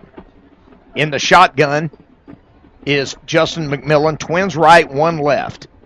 He fumbles the snap, picks it up, rolls to his right, throws the throwback screen, got it set up to the 40, 45, 50, 45, cutting back inside to the 40, 35, 30, 25, all the way down to the 21-yard line goes number 32, Elijah Moore, the H-back, and what a great call by offensive coordinator Michael Glaze. It almost went awry immediately when Justin McMillan fumbled the snap, Cam, and I don't think that was part of the play, but he picked it up on one hop and was able to roll to his left, throw the screen back to the right. Huge play all the way down to the Bowie 20. Backs on either side of McMillan, wide receivers to either side from the right hash mark on first and 10. Direct snap to McMillan. They hand it off inside. First back through to the 15, to the 10. Oh, and he slips and falls at the 10-yard line. Was number 28, Cedric Ware. And a big run all the way down near a first down, and the Bowie player's down, and that's going to cause a timeout with 2:31. While we're waiting to see about the Bowie player, Cam, talk about the throwback screen on first down. What a great call by Michael Glaze, and other than the fumbled snap, what great execution by the Longhorns. Yeah, a little bit of, I guess, a dose of their own medicine, as a great play call, as the Coach Glaze had everyone flowing to the strong and wide side of the field, and as it looks like the play was going to be a little bit of a disaster, but great poise shown by the veteran quarterback, McMillan, as he scooped the ball up, didn't panic, and threw the screen pass that was set up great, and the offensive line did a great job blocking for the big fullback and H-back Elijah Moore, 5'10", 190-pound senior, and he scrambled and did a tremendous job not getting ahead of himself and followed his blocks. A huge play for the Longhorns, a play that ended up going 40 yards all the way down to the 20-yard line. And the injured Bowie volunteer, Antonio Frazier, the defensive tackle, the junior, making his way off the field. Looks like he's walking off under his own power, and we feel good about that. After the 9-yard run by Cedric Ware, the Longhorns looking at 2nd and 1 from the 11. 2:31 to go. Longhorns trailing 23-20, but driving. Wide receivers to either side. H-back to the right. Inside handoff to Ware to the 10. Across the 5. And down for a Cedar Hill first down at the 5-yard line goes number 28. Correction, that was number 25, Denver Daniels. That 28 and 25, those numbers are hard to see on the Longhorns' new jersey. But that was 25 Denver Daniels. He comes out. Ware comes in. First and goal from the 5 clock, running at 2:15. McMillan in the shotgun. Direct snap, handoff to Cedric, coming right, goes over left tackle and into the end zone for a Cedar Hill touchdown. A 5-yard run, standing up goes Cedric Ware. And I'm going to tell you something, 72, Randy Christian, the big left tackle, really cleared the way. We used to say it was Ashcraft Highway or John Jones Highway when those big linemen were here. But that time it was Randy Christian. The extra point is up and good, and with 2:05 to go, the points keep piling up. Longhorns 27, Bowie 23. Longhorn football will be back in a moment. Are you tired of only spending time as a family huddled around the TV? Would you like to enjoy some culture with your loved ones without breaking the bank? Then let me introduce you to the Greater Dallas Youth Orchestra. The GDYO provides music education and performance opportunities for musically talented youth, but this is no kids' concert. The GDYO comprises 7 different ensembles made up of over 425 talented musicians ages 8 to 18, representing more than 50 communities in North Texas. You won't believe how amazing these ensembles sound until you hear it for yourself. So join them for one of their concerts at the Meyerson Symphony Center or Dallas City Performance Hall. For more information on how to make a donation, as well as a listing of upcoming GDYO concerts, visit gdyo.org. And if you know a talented young musician interested in an unbelievable experience, auditions take place in the spring. Connect with the Greater Dallas Youth Orchestra on Facebook, Twitter, LinkedIn, and at gdyo.org.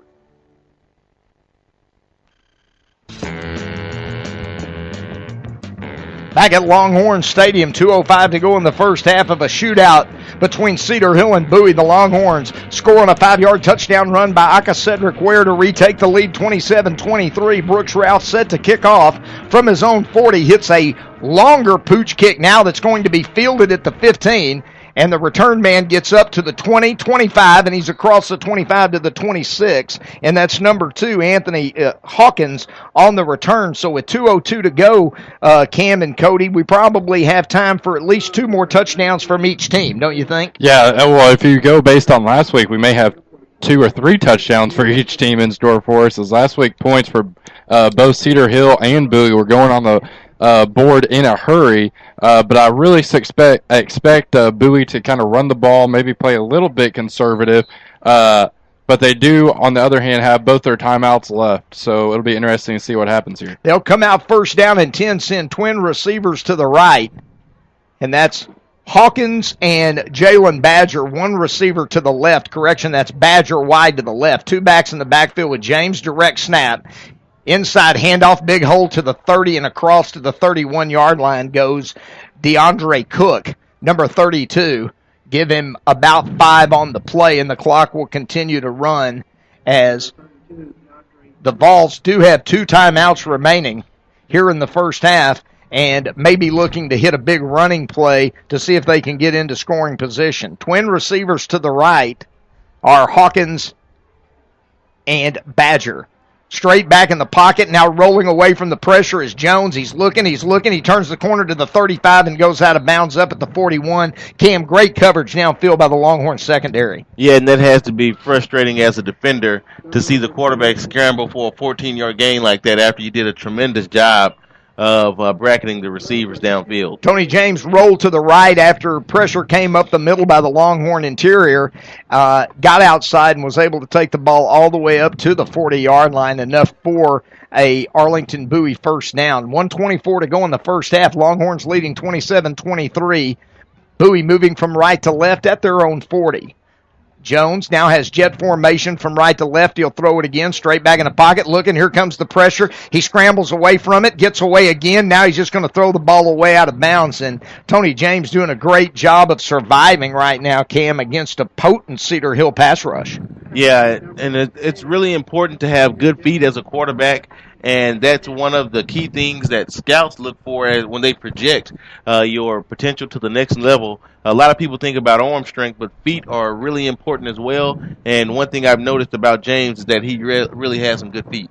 Well, his feet aren't failing him now. He's done a good job on the last two plays. 2nd and 10 from their own 40. Clock at 1:15 left in the half. Jones in the shotgun with one back behind him. Direct snap is high. He pulls it down, rolls to his right. Longhorns come with heavy pressure, and once again, Jones just throws the ball out of bounds. And a great job on these first two downs by the Cedar Hill Longhorn defense, Cam. Yeah, Cedar Hill going to more of a zone coverage look, a little bit of a vacation from the man defense that we were seeing earlier, that Bowie was taking so much advantage of, and the defense has obviously settled in, and they're really playing some good football, really putting themselves in a position to possibly get the ball back with time to score. Trips to the right.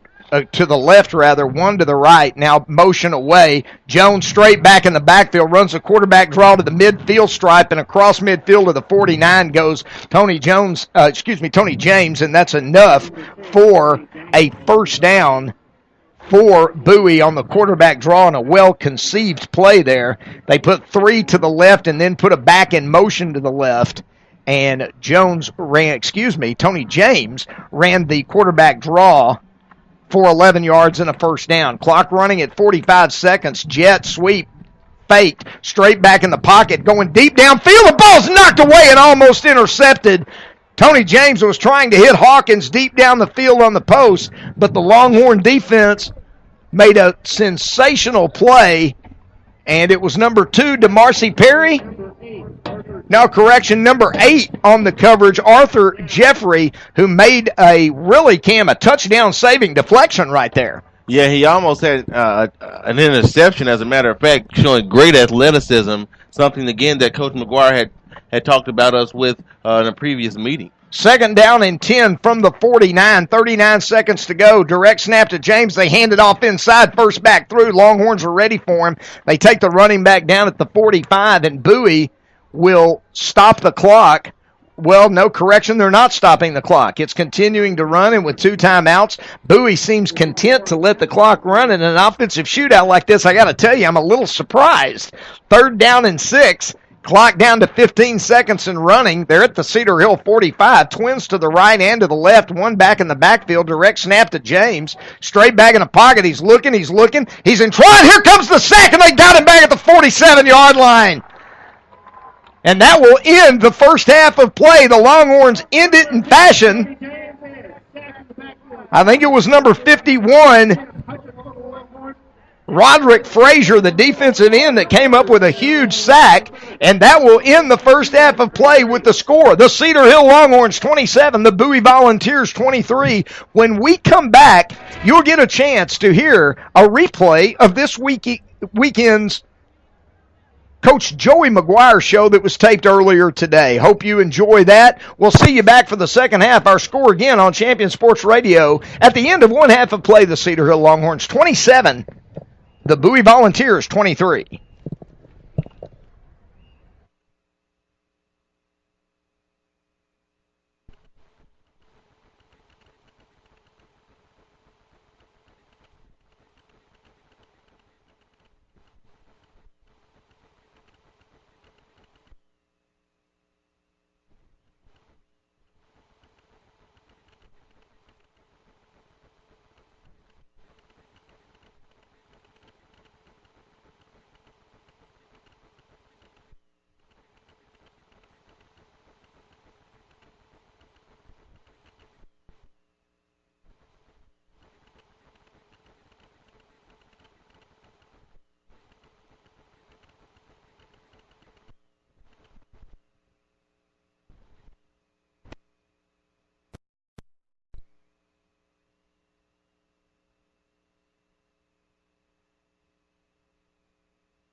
Sorry about those technical difficulties, everyone. You're listening to Longhorn Football here on the Champion Sports Radio Network. Cedar Hill leads the Volunteers of Arlington Bowie by a score of 27-23.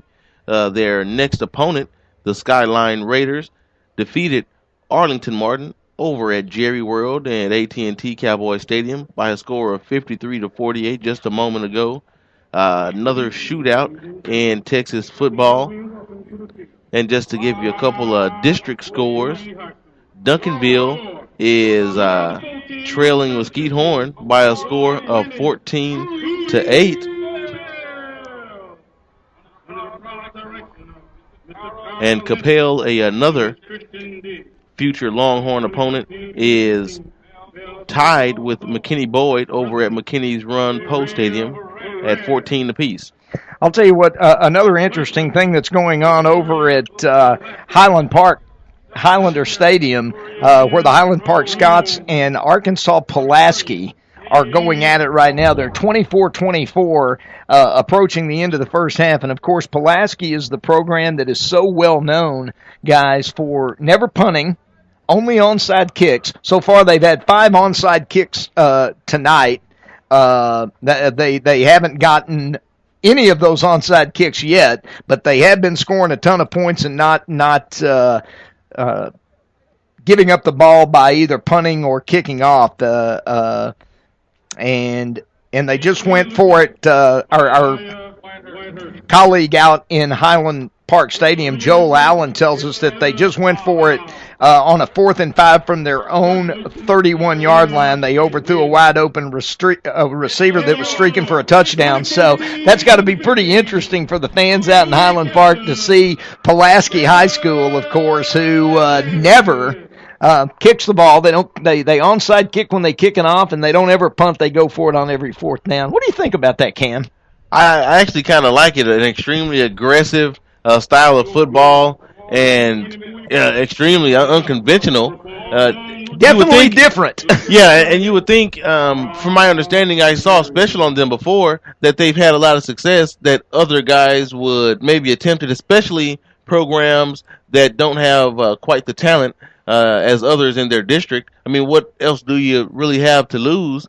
The score may be a whole lot higher if you give them a short field, but basically a win is a win, a loss is a loss. If you recover it, you give your guys a better shot to score some points. I tell you, it's interesting, and I would like to watch one game of Pulaski's and see how that goes. But if there's one thing that we don't need any more of in Texas high school football right now, it's offense and scoring. You talked about Skyline winning a 53-47 shootout over Arlington Martin. We're 27-23 at the half here. Cedar Hill leading the Volunteers of Arlington Bowie. And Cody Krim, we lost you last year up here in the press box while you spent a year coaching in Italy, Texas. Italy. And this kind of offense, even at the lower levels, it permeates Texas high school football right now. Yeah, it really does. I mean, looking down the scoreboard right now, you see so many scores at halftime now, and it seems as though every team is in 20, 30, 40-point range. Really not a lot of defense played, as you were saying, in Texas high school football, and that's moving on throughout the ranks now. Same to be said for college and the NFL level. Really not quite the defensive leagues or levels that they used to be. Well, when we come back, we'll let you listen to some of the highlights from the head coach Joey McGuire show taped earlier today, and then we'll be set for the second half kickoff as Cedar Hill leads Arlington Bowie here at Longhorn Stadium in Cedar Hill 27-23. Cedar Hill Longhorn football on the Champion Sports Radio Network. We'll be back in a moment. Under the direction and is copywritten by Champion Sports Radio. Any rebroadcast, retransmission, or use of the audio stream, and any and all other use of the accounts of this broadcast without the direct written consent and permission of Champion Sports Radio is strictly prohibited. All rights are reserved by Champion Sports Radio and ChampionSportsRadio.com. This is a presentation of Champion Sports Radio, your home for championship broadcasts. Shell experts here with a pitching machine and a shield to demonstrate the importance of protecting your engine. Think of me as an engine. The Shield is new Shell gasoline with 20% more nitrogen and rich cleaning agents than before. And the baseballs are gunk that attack intake valves and fuel injectors. Come on, Gunk, is that all you got? Gunk is out of here! New Shell nitrogen-enriched gasolines. No other gasoline protects your engine better. For quality auto service and repair, see the folks at Flat Shell on Preston Road at I-635. Are you tired of only spending time as a family huddled around the TV? Would you like to enjoy some culture with your loved ones without breaking the bank? Then let me introduce you to the Greater Dallas Youth Orchestra. The GDYO provides music education and performance opportunities for musically talented youth, but this is no kids' concert. The GDYO comprises 7 different ensembles made up of over 425 talented musicians ages 8 to 18, representing more than 50 communities in North Texas. You won't believe how amazing these ensembles sound until you hear it for yourself. So join them for one of their concerts at the Meyerson Symphony Center or Dallas City Performance Hall.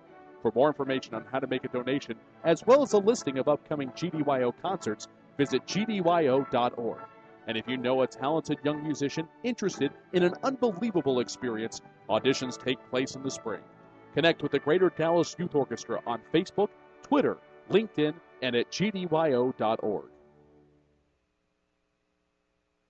Do you need a boost in exposure? Want to reach local, community-minded folks with information about your business? Join the Champion Sports Radio team and advertise during these games.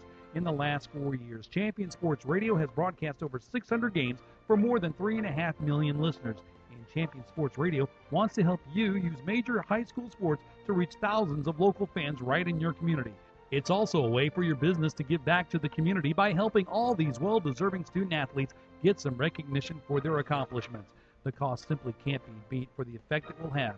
You get a lot of bang for your buck, and best of all, it provides an opportunity for the best advertisement of all, word of mouth. To secure your prime commercial spot during the broadcast, contact Thomas Lee at Champion Sports Radio by phone at 972-741-0334. That's 972-741-0334 or online at championsportsradio.com. Champion Sports Radio, your home for championship broadcast. Stay up on all the latest news about the teams you care about and know when your favorite games are on the air thanks to Champion Sports Radio social media. Either follow at Champion Sports on Twitter or like our Facebook page at facebook.com/Champion Sports Radio, and you will know what time your game starts, who was named Player of the Week, or what your school's alumni are doing in college. That's on Twitter at Champion Sports and facebook.com/Champion Sports Radio, your home for championship social media.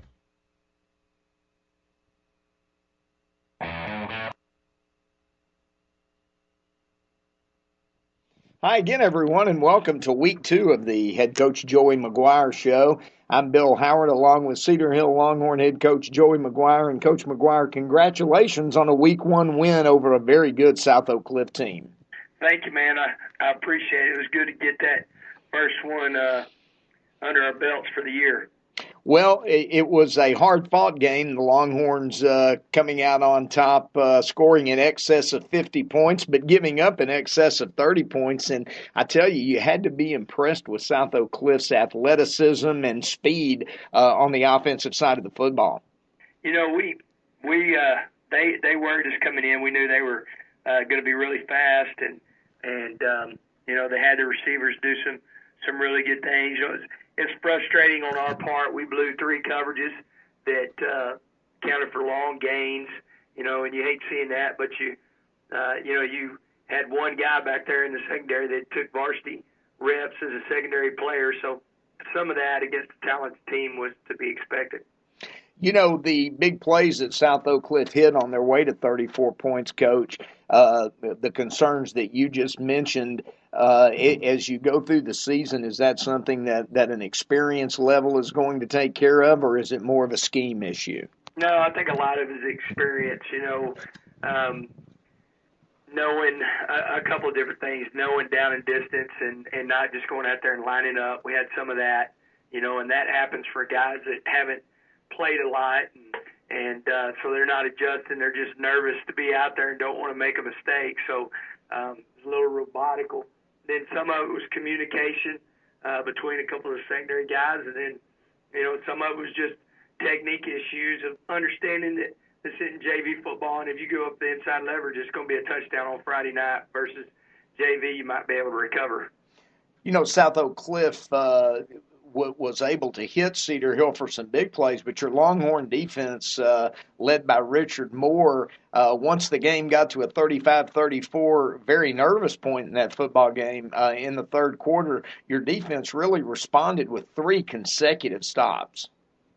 Yeah, I thought that we did a good job coming out in the second half. We really, we didn't make any adjustments. It was just the adjustment was do your job. And we did our job better in the second half than we did in the first half.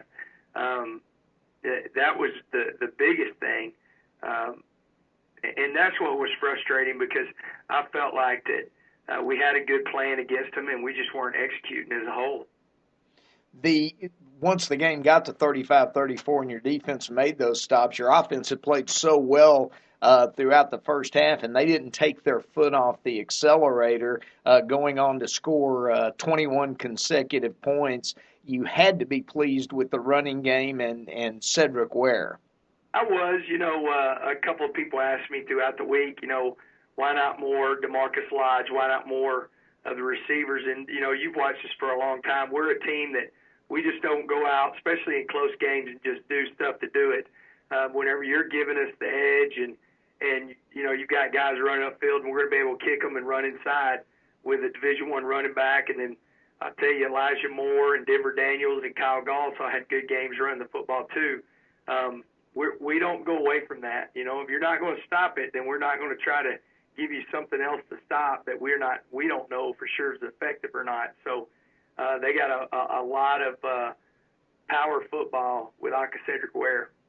DeMarcus Lodge was held in check, had a lot of double coverage, and also, the 4 defensive backs for South Oak Cliff, in case our listeners don't know, all 4 of those defensive backs committed to D1 big schools, Wisconsin, Notre Dame, North Carolina, but Lodge was still able to come up with 2 big catches, and lo and behold, they were both for touchdowns.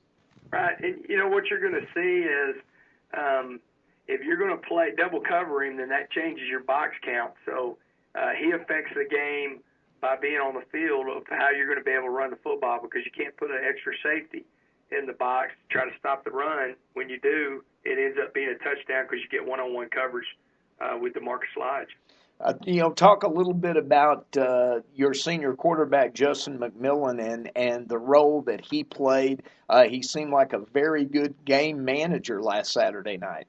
Yeah, I thought he did a great job. He had 2 big throws to DeAndre Bradley for first downs, sideline throws that, a lot of people can't make at this level. He had a big pull on the goal line for a touchdown. I thought that he did a good job. He had some high snaps to deal with that we're really working on that, affects his timing and everything like that. And I thought Justin did a tremendous job of handling all of that. DeAndre Bradley is a wide receiver that you mentioned, and he, of course, is the transfer in from a private school in Dallas, and he was an impactful player on offense for you. It looks to the layperson like he's fitting in very, very well, very, very early. He is. It's a deal that's a work in progress. I mean, we've got some really good receivers, and so we're able to do some different things package-wise to get them on the field. And, I think you'll see in different ball games that, each ball game is going to be different. And, as Cedric's time to really shine. And I think that as it goes, each week you're going to have some different guys step up. The offensive line came together well. They seemed to protect well for the most part, and their run blocking was good. How long does it take for an offensive line in your system, Coach McGuire, to gel and get to a point where they're really comfortable with each other? It usually doesn't take that long whenever you have veterans like Randy Jackson. I was thinking American Idol there for a second. Randy Christian, and Desmond Duncan, both of those guys, have been there and been in the fire. I was really proud of some of the young guys. That was Chris Frazier's first full game at center. He'd been playing guard, and he did a good job. Jared Williams is going to just be a tremendous football player. And, these first couple of weeks you're seeing a rotation at left guard. I think Justice Powers will settle in there in that spot. And I feel like that, if we can stay healthy and things go right, this could be the best. Not one of the best offensive lines we've had. They're extremely physical. Your special teams also were nothing short of fantastic for the most part, especially your kicking game and the return game.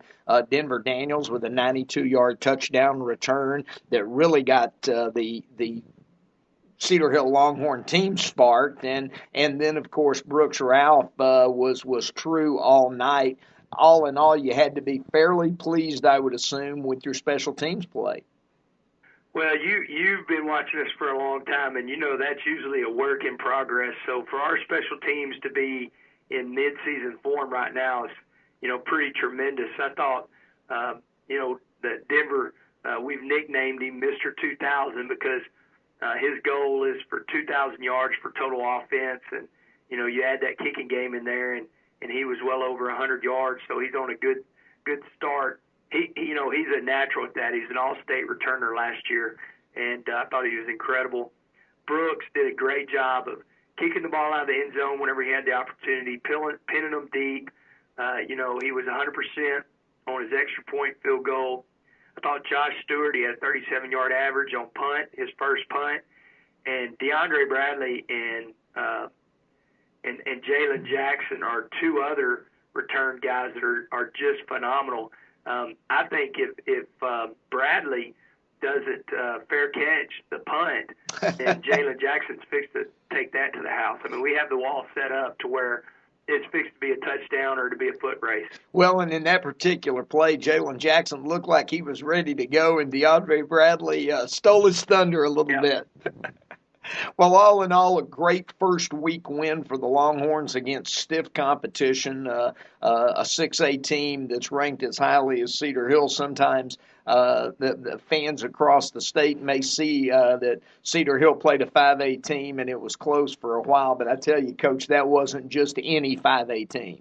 No, I mean, they have, like you said, the whole secondary, all four of them, the other kids going to Boise State that played in the secondary, yes, their kids, and they have, a Division I defensive tackle, number 55, and then you flip it over, and there's not many 6'4", powerful, fast receivers that we're going to face like Thomas. You've got a running back going to the University of Texas. Oh, yeah, Stevenson was fantastic. Just for the 11 guys that were on the field, I don't think you're going to see many more teams more talented than that right there. Well, that's a look back at week one, and, Coach, we appreciate that. When we come back, we'll take a look forward at what's coming up, and the road gets no easier for the Cedar Hill Longhorns as Arlington Bowie comes calling this Friday night. You're listening to the Joey McGuire Show on the Champion Sports Radio Network. We'll be back in a moment. We're back with head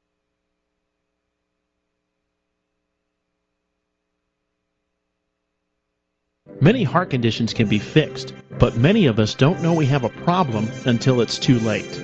On April 2, 2009, Zachary Schraw, a 16-year-old sophomore offensive lineman, died of sudden cardiac arrest, the number one cause of death among student athletes. Like so many SCA victims, Zach had no heart issues, nor did anyone in his family. If Zach had an echocardiogram, he might have been able to avoid suffering a condition that takes 10,000 of our youth each year. In his memory, Living for Zachary was formed to try and prevent SCA from taking the lives of youth everywhere. Join in the fight today and stop the silent killer of SCA by scheduling your young athlete for an echocardiogram, a procedure that can detect any heart issue with 99% accuracy. For more information, visit www.livingforzachary.org.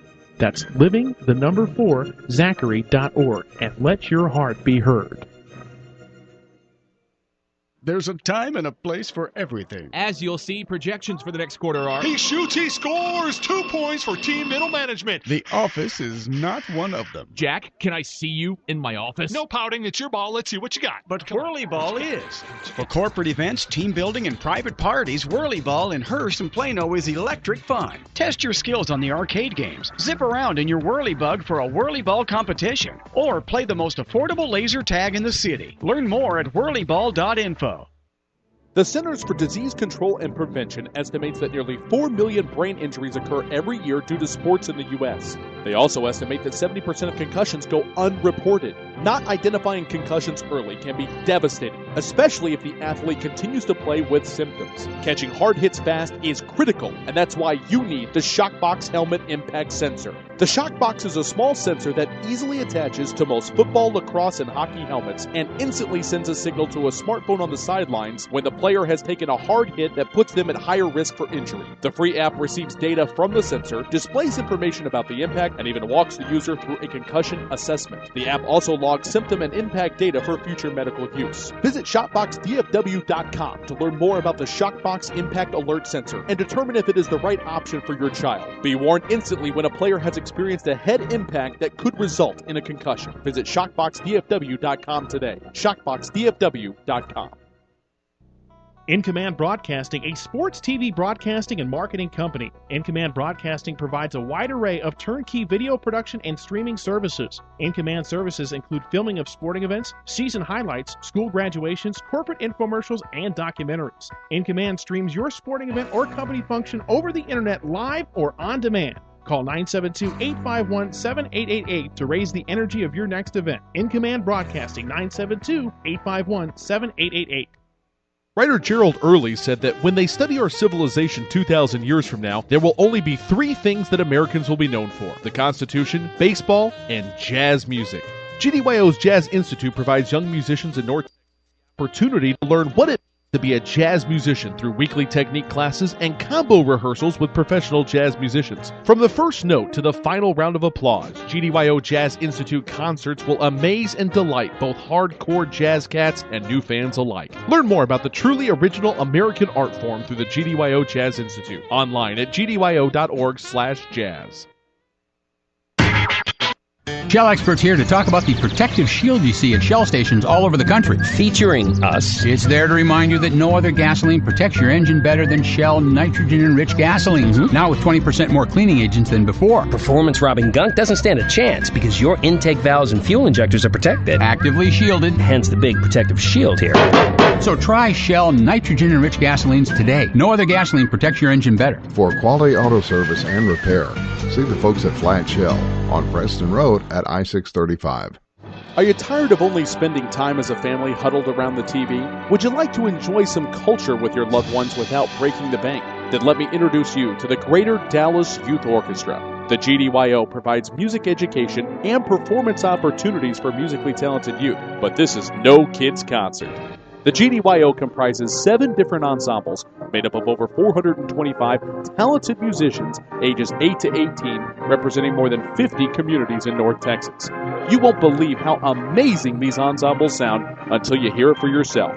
So join them for one of their concerts at the Meyerson Symphony Center or Dallas City Performance Hall. For more information on how to make a donation, as well as a listing of upcoming GDYO concerts, visit gdyo.org. And if you know a talented young musician interested in an unbelievable experience, auditions take place in the spring. Connect with the Greater Dallas Youth Orchestra on Facebook, Twitter, LinkedIn, and at gdyo.org. Point of Origin Design is your one-stop shop for all your apparel, promotional, event, or team uniform needs. Point of Origin Design is a full-service design and logo creation company that offers a wide variety of imprintable and embroidered products. With competitive pricing and quality work, you can't go wrong with Point of Origin Design. It's always best to start at the right point, so visit them online at pointoforigindesign.com. Let them help you plan your next promotional item or design your next t-shirt. That's online at pointoforigindesign.com. Are you looking for a way to promote your business or increase exposure? Do you just need more people to know that you're there? Join the Champion Sports Radio team and advertise during these games. In the last 4 years, Champion Sports Radio has broadcast over 600 games to more than 3.5 million listeners. And Champion Sports Radio wants to help you use major high school sports to reach thousands of local fans right in your community. Think about it. Die-hard fans just like you tune in each and every week, giving your business unparalleled access to the community. It's the perfect way for smaller individually owned businesses to cultivate a core clientele or expand their already loyal customer base. To secure your prime commercial spot during the broadcast, contact Thomas Lee at Champion Sports Radio by phone at 972-741-0334. That's 972-741-0334 or online at championsportsradio.com. Champion Sports Radio, your home for championship broadcast. Stay up on all the latest news about the teams you care about and know when your favorite games are on the air thanks to Champion Sports Radio social media. Either follow at Champion Sports on Twitter or like our Facebook page at facebook.com/Champion Sports Radio. You will know what time your game starts, who was named Player of the Week, or what.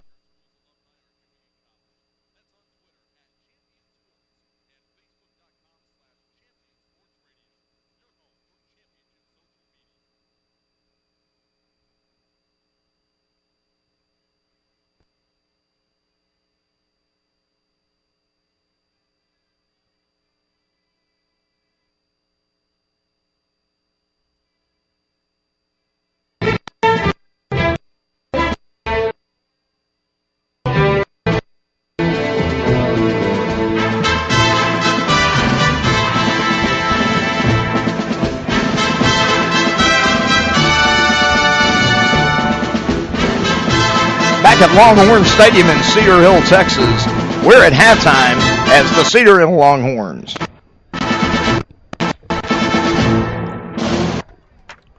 lead the Bowie Volunteers 27-23. Sorry about that delay, a little technical difficulty here.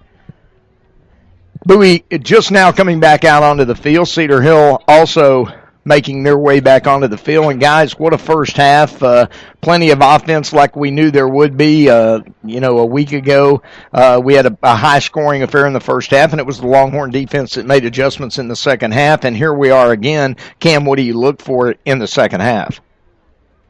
And both coaching staffs, as you said, Bill, made great adjustments in their games last week. Cedar Hill against South Oak Cliff and Arlington Bowie against Jesuit, as both defenses gave up only one touchdown in the second half of their respective ball games. So I look for the teams to come out and maybe have more of a defensive struggle here with the adjustments that we've seen them make thus far. And Cedar Hill coming out of the tunnel right now. Last week, as we've said, Cedar Hill doing a great job coming out in the second half with adjustments, but again, Bowie doing the same. You know the coaches are in the locker room giving the same message to the kids. I think we're in for a very, very exciting second half of football here. Longhorns are led onto the field behind the Texas flag, and it's Aka Cedric Ware running the Texas flag out on the other side of the field. The Bowie Volunteers also taking the field. Beautiful night tonight for football. Still a little warm here in Texas, but temperatures now into the 80s as we move toward the second half. Bowie traveling very well tonight. Their side of Longhorn Stadium very full, and the ancillary seating at either end of the field for the visitors in sections N and O and U and V are they even have some people in them as well tonight. And guys, the Cedar Hill Longhorn crowd, it's a packed house on the Longhorn side of the stadium. And Cam, that could be big as we move on tonight. That the crowd can really give Cedar Hill that impetus that they may need in a close football game. Yeah, because the teams are playing great on both sides of the football at this point. We've seen some great offense and some good defense as the defense has started to catch up in the toward the end of the second quarter. So maybe the crowd and the energy from the home crowd will be able to give the Longhorns a bit of a boost and just that extra oomph that they'll need to take their play to the next level. Yeah, and I think a really big advantage the Longhorns are going to have is getting the ball to start the second half. Last week against South Oak Cliff, they had to kick off with just a slim lead. They're going to be able to receive the ball. Michael Glaze is going to have something drummed up on offense, and again, I really look for Coach Stephen Limley to come out and make those adjustments and not allow those passes out of the backfield to really be the Achilles heel of the defense, or continue to be the Achilles heel of the Cedar Hill defense. Well, the Longhorn defense gave up yards in bunches in the first half, and they also gave up 23 points. But such is the nature of Texas high school football these days, gentlemen. We talk about that all the time. Our opponent next week, the Skyline Raiders, escape against Arlington Martin tonight by the score of 53-48, I believe, or 47, and which is, again, there's 100 points scored in a game. So we, and when I say we, I'm really talking about me. I need to get used to the fact that the 3 yards in a cloud of dust football from the 60s and 70s is a thing of the past, and this is an offensive football game now, and both of these teams tonight, very, very potent offenses. They're showing just that. We're ready to go here in the second half. Number 17, Tony Hernandez, set to kick off. Back deep for the Longhorns. I believe I think it's Denver Daniels. Denver Daniels, number 25. It's a pooch kick. He's not going to see the ball. Longhorn's going to field it at the 25, and coming up the middle of the field to the 30, 35 to the 40, to the 45-yard line goes number 1, DeAudrey Bradley II, and a nice return, and the Longhorns will start with excellent field position at their own 46. Just underway here in the third quarter, in the Match Prep's number 1 ranked team in the nation, the Cedar Hill Longhorns, leading the Bowie Volunteers 27-23. Longhorns will come out with Justin McMillan at quarterback, Denver Daniels and Cedric Ware, the running backs, DeMarcus Lodge and DeAudrey Bradley, the wide receivers, and Kobe Idumwanye, the H-back, in a slot to the left. On 1st and 10 from their own 46, McMillan in the shotgun, fakes the jet sweep, hands it off inside to Ware. Ware's going to get maybe 2 yards before he is swarmed down by the defense of Bowie. And Cam, you mentioned leading into this second half that how both teams made great adjustments last week to turn what was deficits or close games into blowouts for each of the teams. It'll be interesting to see who gets the nod early here between the coaching staffs of Bowie and Cedar Hill. Yeah, offensive execution and tempo will be essential this half for success. On 2nd and 8 from their own 47, they hand it off inside to Ware, who gets across the 50 and is going to get down to about the 49, close to the 48-yard line, and the Longhorns will have a 3rd down and still be looking at about 4 to 5 yards for a 1st down, and they go NASCAR, twin receivers to the left, one to the right. Michael Glaze picking up the pace. Big 3rd and 5 from midfield. Direct snap, inside handoff is faked, and they throw it out in the flat. They've got a man at the 40, down to the 35, and all the way down to the 32-yard line goes Denver Daniels on the hit screen pass. Very similar, Cody, to the play that DeMarcus Lodge on the second play of the game, or rather first offensive play of the game for Cedar Hill, broke for big yardage. Yeah, very similar play. They love doing that with both Lodge and Daniels. Daniels, of course, is a speedster and a threat in the run and as well as shown there in the pass game. Twins to the right, one to the left. They hand it off to Ware, who goes over right tackle. He's going to pick up just a couple of yards, and it's number 40, Montana Rivas, in on the tackle for Bowie, and that's going to bring up 2nd down and about 9, only give Ware a yard. DeMarcus Lodge coming out of the game now.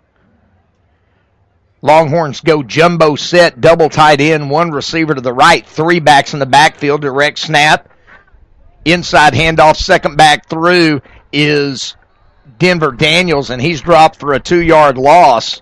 And, it appears, Cam, that Bowie is just daring Cedar Hill to throw the football, and that's what Cedar Hill's going to have to do. Yeah, and Coach Glaze is really playing mindset football right now and wants to impose his will on the defense of Arlington Bowie. Let's see if we'll maybe see a little trickeration or a play-action pass and a deep ball. On 3rd and 12 from the Bowie 35, direct snap to McMillan. Play-action pass, straight back. Going deep, got a man wide open in the end zone for a touchdown. Oh, my goodness gracious. Number 1, DeAndre Bradley was out early for practice, too. He was all alone, and that, gentlemen, is what we call ye old blown coverage.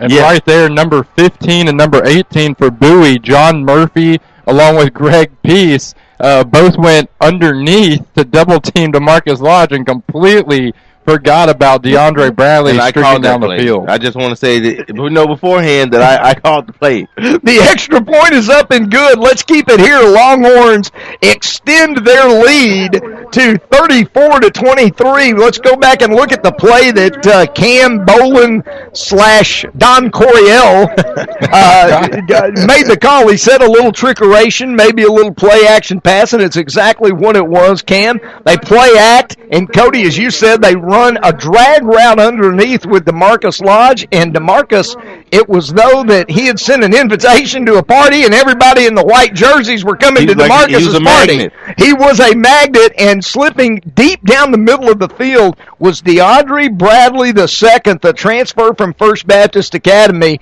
and my only thought was, don't drop it. I was nervous because it took so long for the ball to get there. A great throw, and he was, just like you said, Bill, all by himself. He was completely alone. It was a fly ball. 34-23, it was literally. That's a good call, Cam. It was a can of corn. He could have fair caught it if he would have wanted to in the end zone, but the Longhorns strike for a 35-yard touchdown on a huge 3rd down play, and they've extended their lead over the Bowie Volunteers 34-23. And don't look now, but Justin McMillan's having himself a pretty big night tonight.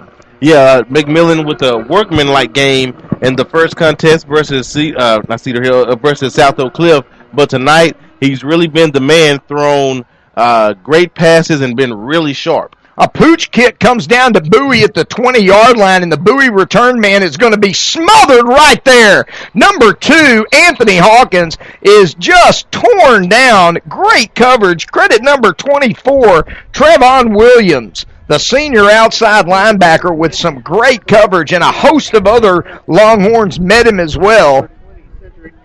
Joey McGuire all the way out on the field, encouraging his defense to play with some fire and passion, and they look like they are. And Bill, real quick, McMillan, 8 for 8 passing, 216 yards and 3 touchdowns on the night. He's having an even better night than I thought he was having. I didn't realize it was that good. Here comes Tony James and the Bowie offense moving from right to left. They start 1st and 10 from their own 18. Trips to the right, 1 to the left. Inside handoff coming to the right. The running back is going to be taken down at the 20-yard line. It's number 32, DeAndre Cook. And the Longhorn defense, at least on that first play, Cody, playing with a lot of passion. Yeah, really are. Came out very fired up. Number 8, Arthur Jeffrey there coming up to make a tackle for Cedar Hill. Really stacking the box, looking like they're going to more of a zone coverage there, maybe trying to really stop the run and the short passing game of Bowie. On 2nd and 9, James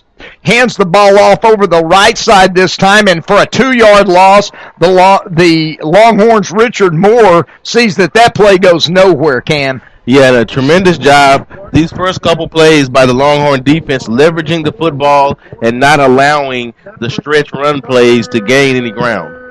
3rd down and 11. You hear the CHPA announcer calling out the big 3rd down. Longhorn fans imploring their defense for a stop. 3rd and 11 from the 19-yard line. James in the shotgun. Direct snap. Play action pass. He rolls right. He's looking. He throws it back over the middle of the field. He's got a man up at the 35-yard line who takes it all the way up to the 38. That's going to be enough for a 1st down, and credit the catch to number 2, Anthony Hawkins, and that'll be a 1st down for Bowie and a big 3rd down pickup right there, Cody. Yeah, and Kyle Goss checking into the game again for Cedar Hill really seems to be a name that we're mentioning a lot. Really good things have been happening when he's in. Direct snap to James on 1st down. They hand it off inside to Cook, and DeAndre Cook gets down to about the 45-yard line. We'll credit him with about 7 yards on that play. And again, Cedar Hill's defense making a couple of good plays here and there early in that drive, but now it's back to the situation where Bowie seems to be controlling the line of scrimmage. Second down, short 4. Jet motion across the formation. They hand it off to Hawkins on the sweep. Longhorns stretch it out, but Hawkins turns the corner at the 45, but he's taken down at the 47 on an absolutely outstanding tackle by number 14, Josh Atkinson. And Atkinson, another one of those free safeties that Coach McGuire was telling us about. Great athleticism, and we may be seeing the young man turn the corner and start to earn a lot more playing time. There's an Arlington Bowie player down on the field. We can't see a number yet. Josh Atkinson made a terrific open field tackle up near the first down marker. It will be third, I believe it'll be third down. No, now they say he did get enough for the first down, so they are going to move the chains. I was thinking it would be third down and very short, but the officials took a long look, and now they're moving that around. While we're waiting, we'll tell you that Highland Park, playing the Arkansas team that does not punt or kick the ball, Pulaski of Arkansas, believe that's I hope I'm saying that right anyway. Looks like that Pulaski team is now down 35-28 to Highland Park. Guys, any other scores? Yeah, there's also 2 other schools in the Texas or in the Dallas area, rather 2 small schools by the names of DeSoto and Allen that are playing teams from outside the state. DeSoto up 41-26 right now over Eastern Christian Academy out of Maryland. And also Allen up by it reloaded on me, but last I checked they were up double digits over Dutch Fork out of South Carolina. I'll tell you, a big blow right now for Arlington Bowie. Number 2, Anthony Hawkins, who has had a sensational football game tonight for Arlington Bowie, is going off the field slowly under the assistance of trainers, seems to be limping, so we'll have to keep an eye on that. When we resume play, 7:15 to go here in the third period, Longhorns leading Bowie 34-23, and Bowie on the march, first down and 10 at their own 47-yard line. 2 backs in the backfield now, Cook and Gardner. James in the shotgun. Direct snap to James. Inside handoff to Cook. Big hole across the midfield stripe and down to the Cedar Hill 46-yard line. About 5 yards on the play, maybe even closer to 6. Going to make it 2nd and 4. And the umpire taking a little bit of a lick there from both Cedar Hill and Bowie, kind of getting sandwiched in between the run. Second down, let's give him 6 on the carry, make it 2nd and 4 as we go inside 6:35 to go in the third quarter. Longhorns lead 34-23. Direct snap to James. Inside handoff again. Big hole, 40, 35, all the way down to the 34-yard line. Credit number 32, DeAndre Cook on the carry. And Cam, once again, it's the same song, second verse, a real whipping at the line of scrimmage right now for the Bowie offensive line. Inside handoff again. This time Cedar Hill's defense stacks him up after a gain of only 2 on 1st and 10. But Cedar Hill's interior, Cam, needs a few more of those kind of stops. And we're going to have to keep an eye out for a play action pass, the same as Cedar Hill just pulled off on Arlington Bowie.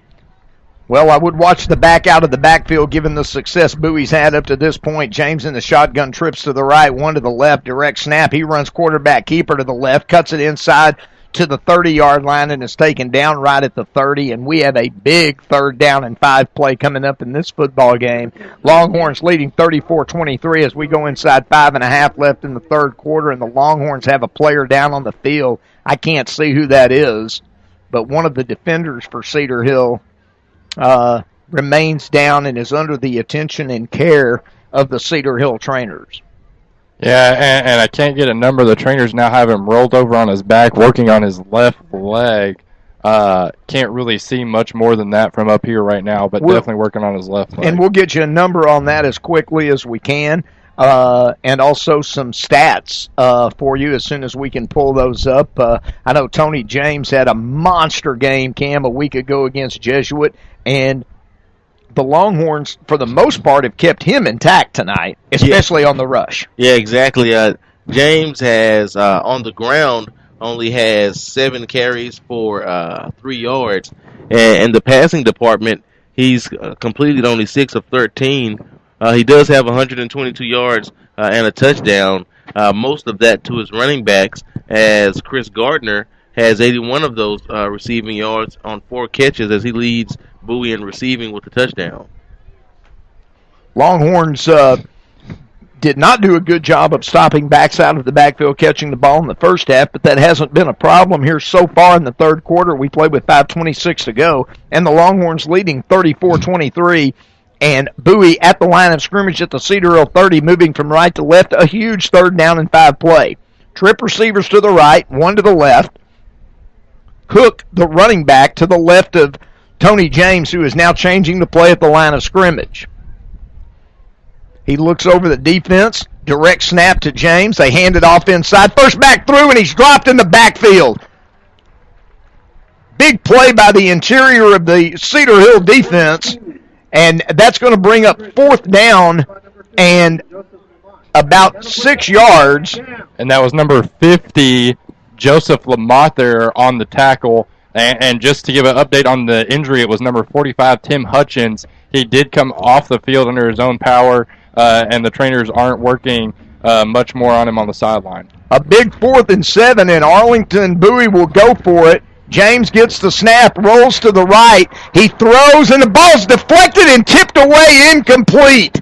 Oh, what a big play by the Longhorn defense, and it was number 8, Arthur Jeffrey, who got his hand on the pass from Tony James and flipped the ball away. And Cam, that's a huge stop for the Longhorns. Yeah, tremendous job by the Cedar Hill defense with the great bracket coverage underneath and over the top. No one blew their assignment. The defensive lineman did a good job of keeping contained and making sure the quarterback wasn't able to scramble for the first down. Cedar Hill now with an opportunity to go up by 3 scores. The Longhorns will take over on downs, 1st down and 10 from their own 32-yard line, moving from left to right. Denver Daniels, Kyle Goss, and Cedric Ware, a full house backfield for the Longhorns. Justin McMillan in the shotgun. Receivers Bradley and Lodge to either side. 1st down, they hand it off to Lodge, and Lodge makes one man miss, and he'll pick up a couple. And I believe instead of Lodge, I think that might have been number 28, Cedric Ware on the carry. It was Ware, and let's give him a couple of yards up to the 34, make it 2nd and 8 as we go inside 4:10 left in the third quarter. Longhorns leading 34-23. Again, full house backfield. Now Jalen Jackson replaces Kyle Goss. Direct snap. Play action pass. McMillan back in the pocket, looking, throwing it deep downfield. Got a man, but he overthrows DeMarcus Lodge. Lodge couldn't run that one down.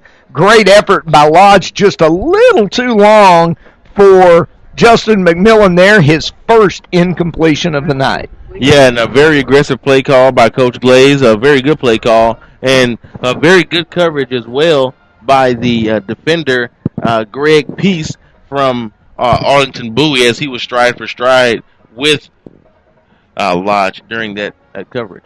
Trips to the left, 1 to the right, 1 back to the left, now to the right is Denver Daniels, and the Longhorns are going to take a timeout. We'll keep it here with 3:48 to go in the third quarter, and the Longhorns leading 34-23. Cam, back to your comment of on the 2nd down and 8, a play-action pass called by Michael Glaze, and the Longhorns really had what they wanted, and they didn't even execute that poorly. Like you said, Peace had great coverage, but it would have taken a perfect throw and a pass, but guess what? Nothing ventured, nothing gained. They also didn't turn the ball over there. Yeah, and a good job by McMillan placing the ball where only Lodge had an opportunity to catch it. Correct. And we got a chance to see another thing that Coach McGuire talked about with DeMarcus Lodge, where he's able to accelerate more than other guys may be able to because he doesn't throw his hands out to catch the ball until he absolutely has to, which allows him to keep that added momentum and keeps his stride. Yeah, Coach McGuire feels like that may be DeMarcus Lodge's greatest asset as a receiver,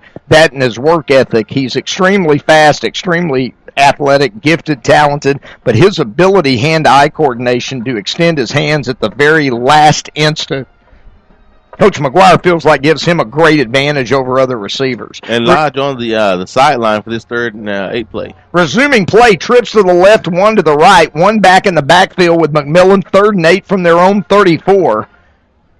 Direct snap to McMillan, but we're going to have a false start on the wide receiver outside. DeAndre Bradley, number 1, jumped right before the snap of the ball, and now what was 3rd and 8 is going to turn into 3rd and 13. And the Longhorns going to send Bradley over to the left, bring Kirk Johnson and DeMarcus Lodge in tight to the right. Cedric Ware checks in at the running back position, replacing Denver Daniels.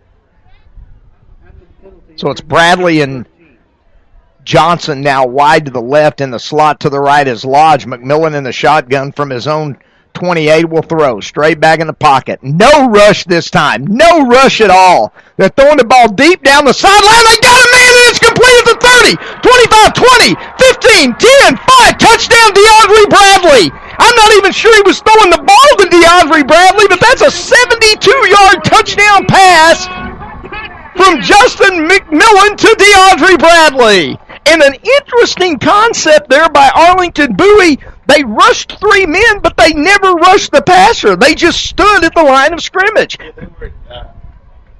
They were working to just keep McMillan in the pocket, and McMillan, a great pocket passer, probably his strength, throwing just a dime down the field that could have been caught either by Kirk Johnson or DeAndre Bradley. I wasn't sure who he was throwing to, but I'll tell you, he stood back there and waited as long as he wanted to. A great job by DeAndre Bradley. Brooks Rouse's extra point is good with 3:30 to go in the 3rd. The Cedar Hill Longhorns are opening up a can right now. It's 41-23 over Arlington Bowie. Cedar Hill Longhorn football will be back in a moment.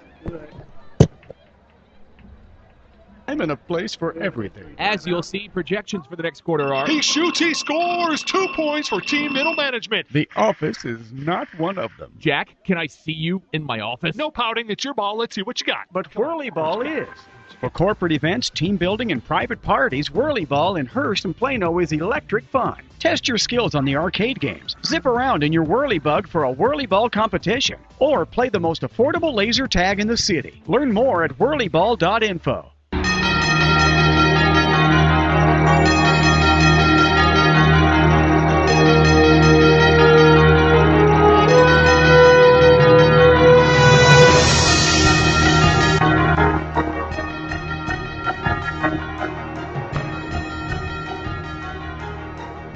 Your score, Cedar Hill 41, Arlington Bowie 23 at Longhorn Stadium. Cedar Hill again leading Arlington Bowie 41-23 in this non-district matchup. Just a tremendous pass and maybe an even better catch by DeAndre Bradley II, Cody. Yeah, absolutely. The concentration that it took for him to make that catch with Kirk Johnson, neither one of them, or one of them wasn't supposed to be there, that's for sure. But really, McMillan having all day to pass, kind of directing traffic, pointing out to where he wanted his receivers to be. Let's give him some credit. No rush, like we talked about at all from Bowie. Had all day to throw the ball, and with this receiving corps for Cedar Hill and the arm of Justin McMillan, you just can't allow them to have that much time. Very surprised with the strategy there by Bowie to rush 3 but really rush none. Those defensive linemen were in no way trying to penetrate. The Longhorn offensive linemen weren't even engaged with the defensive linemen of Bowie, and McMillan literally stood back there for what seemed like an eternity. I'm sure it did to the defensive backs for Arlington Bowie, and again, DeAndre Bradley II making an outstanding catch of a long touchdown. And you almost wonder if maybe they had like a screen protection type of a defensive call-up, and maybe that's why the defenders weren't rushing the passer at all. Pooch kick. Bowie's going to field it at their own 18, coming to the wide side is the wide receiver, and he's going to be he stays on his feet across the 30 to the 35 and all the way out to the 40, and that's number 16, Jalen Badger, and that was a great return, a return of almost 22 yards. In fact, it was 22 yards all the way to the 40-yard line. But with 3:24 to go, a repeat of last week so far, guys, in the second half, the Longhorns really turning it on both offensively and defensively here in the second half to extend their lead to 41-23. It's just amazing to see the amount of efficiency that Justin McMillan is running the offense with.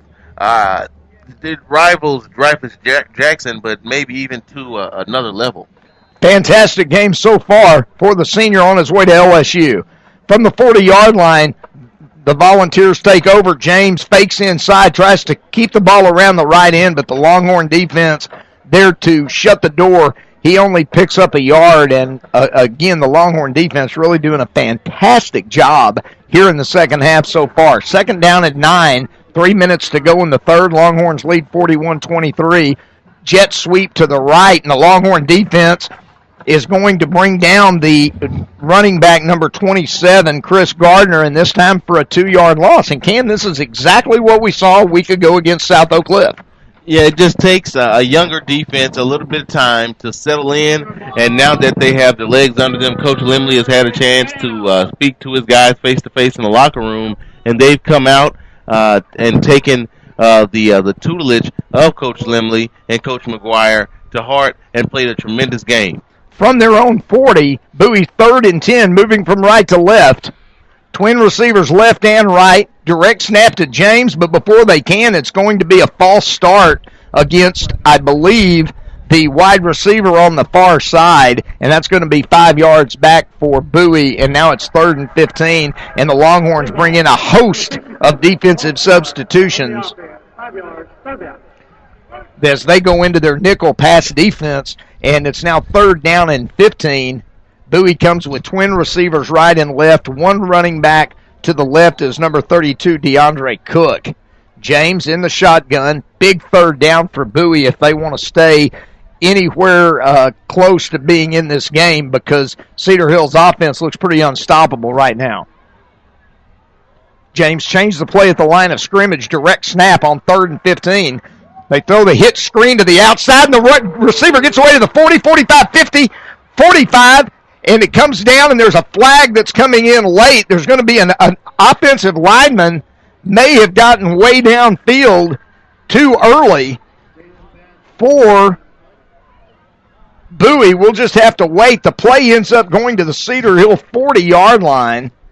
We'll have to see what the flag entails. But it looks like the official signaling a face mask against the Cedar Hill Longhorns, so it won't be alignment downfield.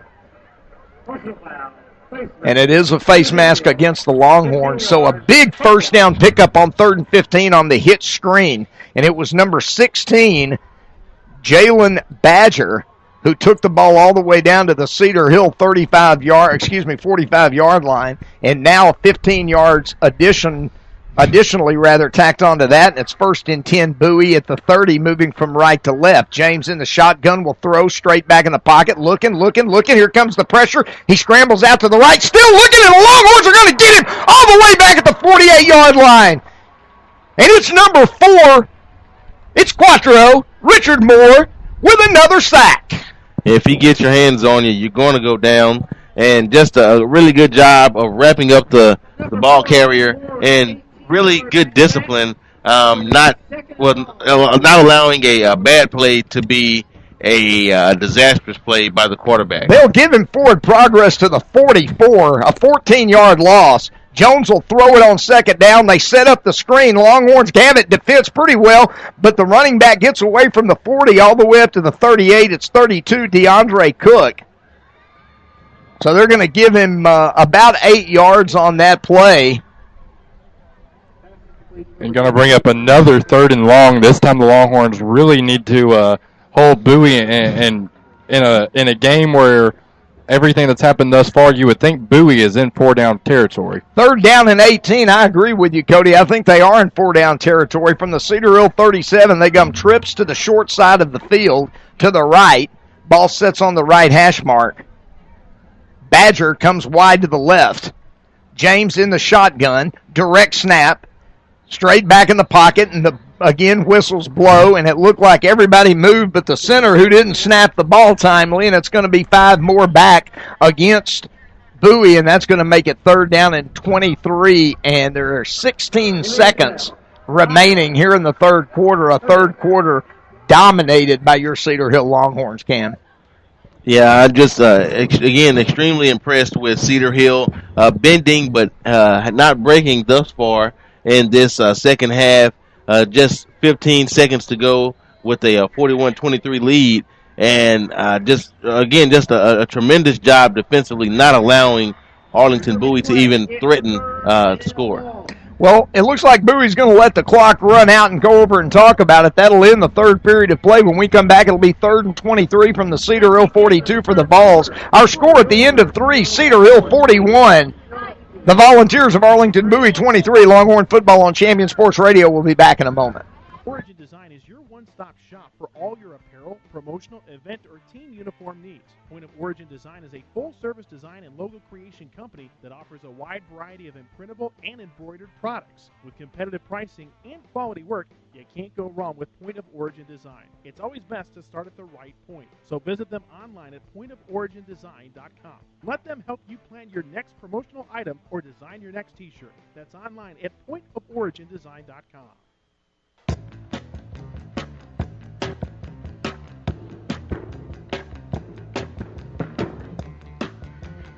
Back at Longhorn Stadium, we're set for the fourth period of play. Cedar Hill leading Arlington Bowie 41-23. And as play resumes, Bowie will have the ball 3rd down and 23 from the Cedar Hill 42-yard line, and they'll be moving from left to right. 14-0, that's what the Longhorns outscored the Volunteers in the third period, a third period that drastically turned this game around. But we know, Cam, how quickly the Volunteers of Bowie can score. 18-point lead in 1 quarter to play isn't completely safe. Yeah, so don't expect the Longhorns to pull up or go into a more of an F-150 instead of a NASCAR mode because right now, again, with an entire quarter remaining and a high-octane offense like you have in Bowie with a great quarterback and some tremendous threats on the perimeter, they can put up some points really quick.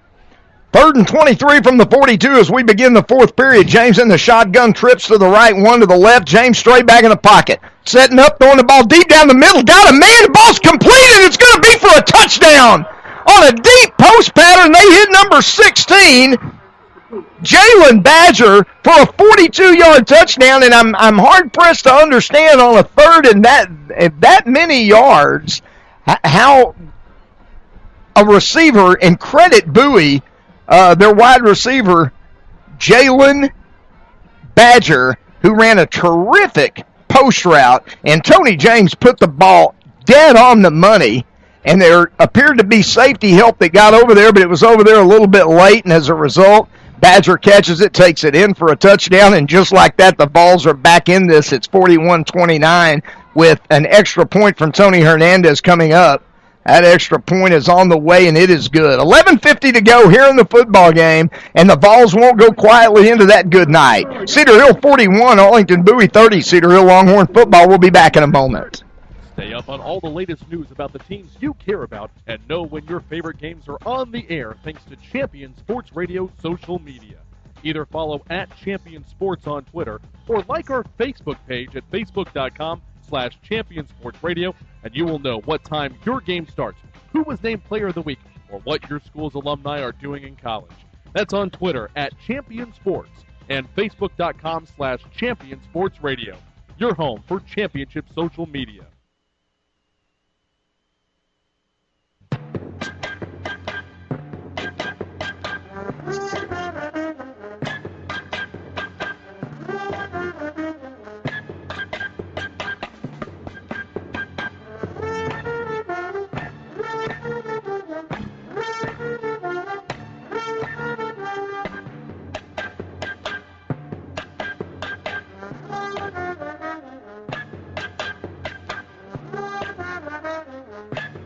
We're back at Longhorn Stadium on the campus of Cedar Hill High School. 11 minutes and 50 seconds to go in this one, and the Cedar Hill Longhorns lead the Bowie Volunteers 41-30. They were up 41-23, but on a 3rd down and 23, Tony James throws a 42-yard touchdown pass to Jalen Badger, and all of a sudden the Bowie Volunteers are right back in this game, and I'm fearful of an onside kick here.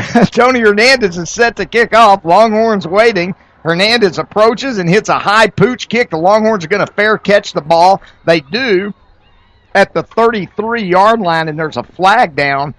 It'll be interesting to see if the Longhorns want them to kick it again or to take the 5 yards. I would bet that Coach Joey McGuire just takes the 5 yards and lets his offense start at the 38. Yeah, especially with the field position that they would be afforded. You wouldn't expect that it'd be declined, but at the same time, Cedar Hill does have some great return people. Well, they do, but Bowie, those pooch kicks tend to worry me. And it looks like that the Longhorns are going to take the ball at the 33 and have the 5-yard penalty assessed.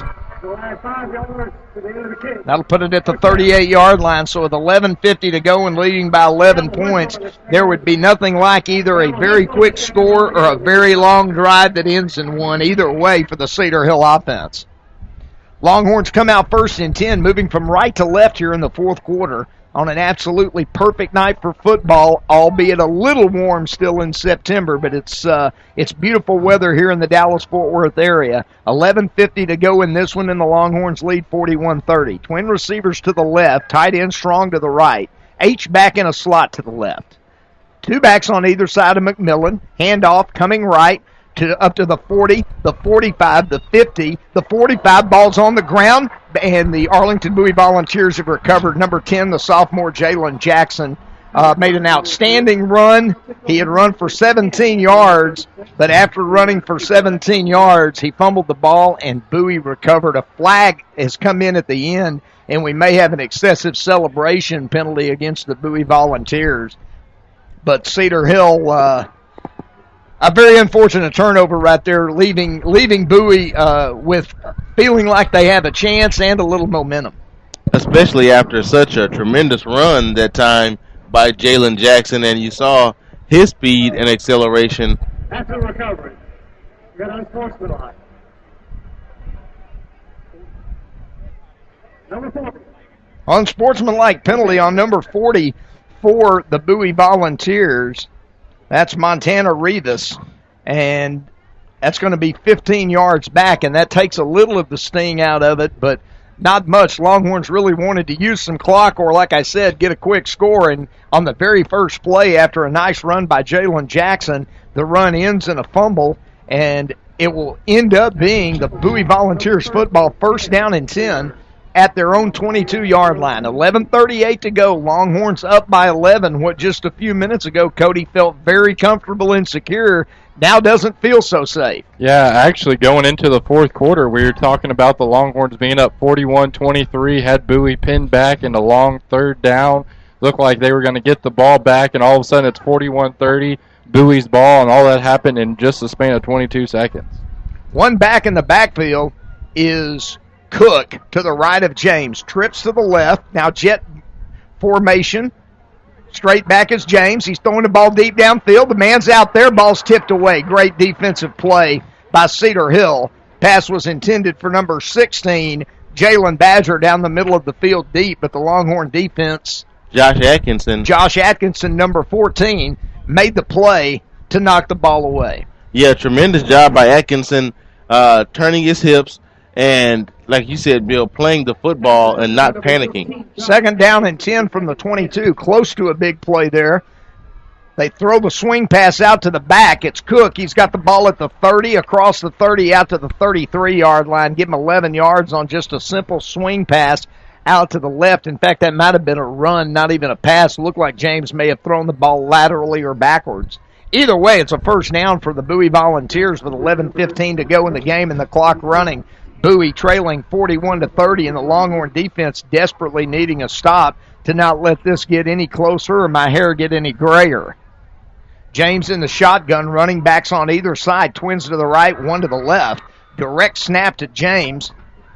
He hands it off to Cook up to the 40, 45, all the way out to midfield. Give him 17 yards on the carry around the left side.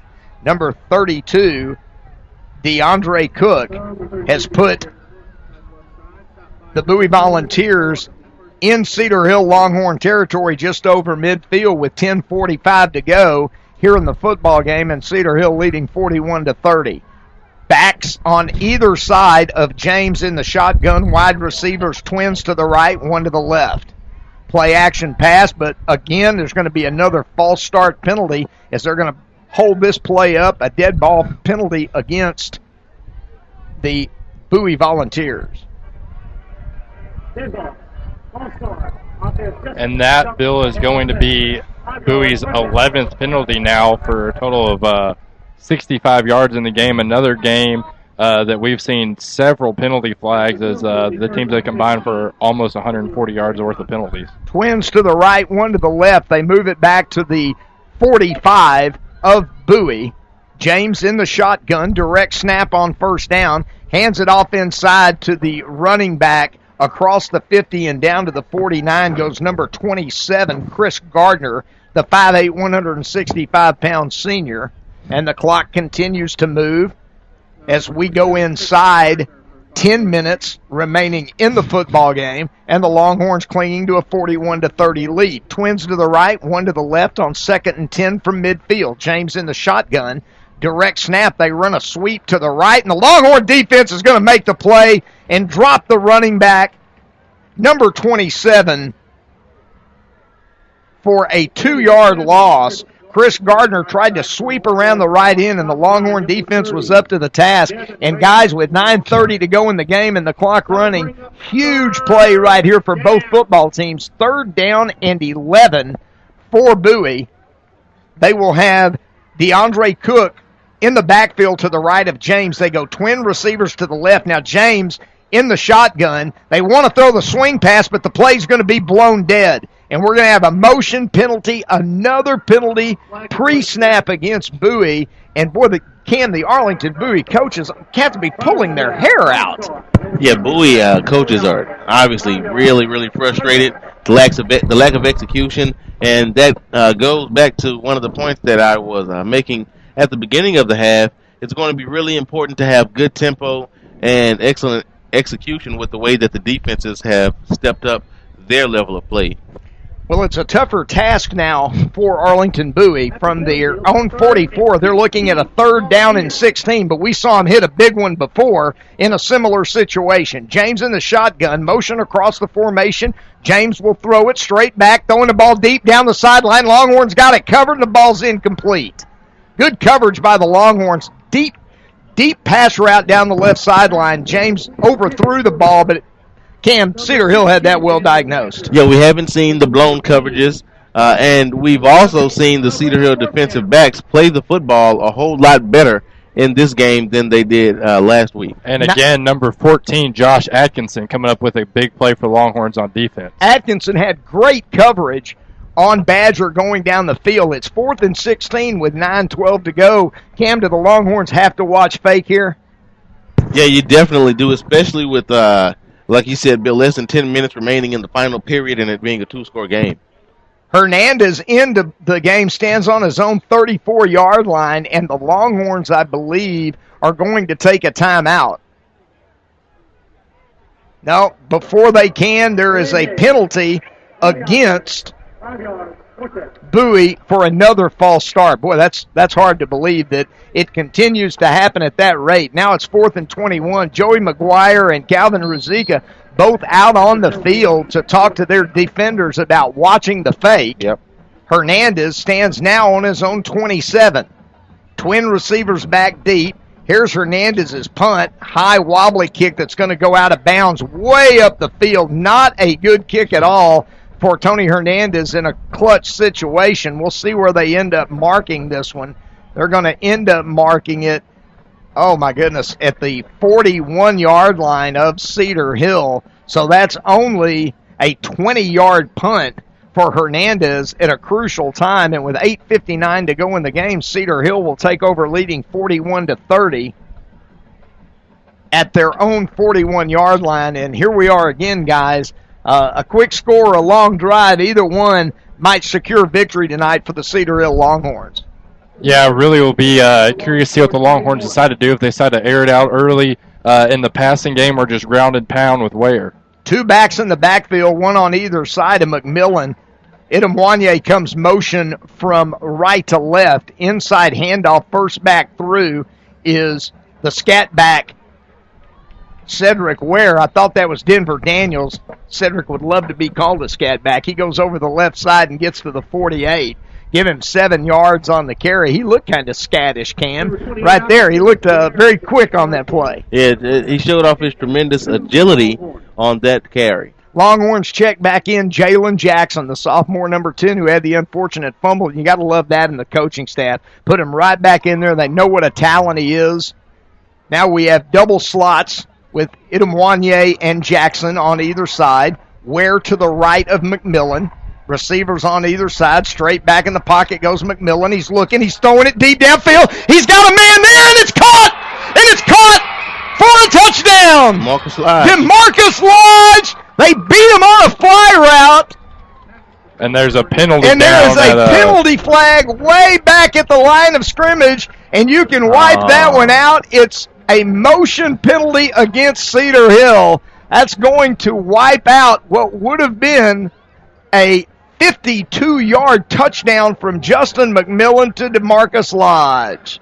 Yeah, and that would have taken DeMarcus Lodge on the day to over 100 yards with 3 touchdowns. Well, that's a shame. It wipes out great execution by the Longhorns on the play. They did have a motion penalty for the Longhorns. Number 3, Darius Harper checking in for number 1, DeAudrey Bradley the second. Now, I think it was Bradley that might have gotten flagged for the motion penalty. The coach is talking to him right now. He's had a big night nonetheless. Going to make it second down now and 10 from the 44-yard line of Cedar Hill. Longhorns get backed up 5. There's another penalty flag down, and here we go again.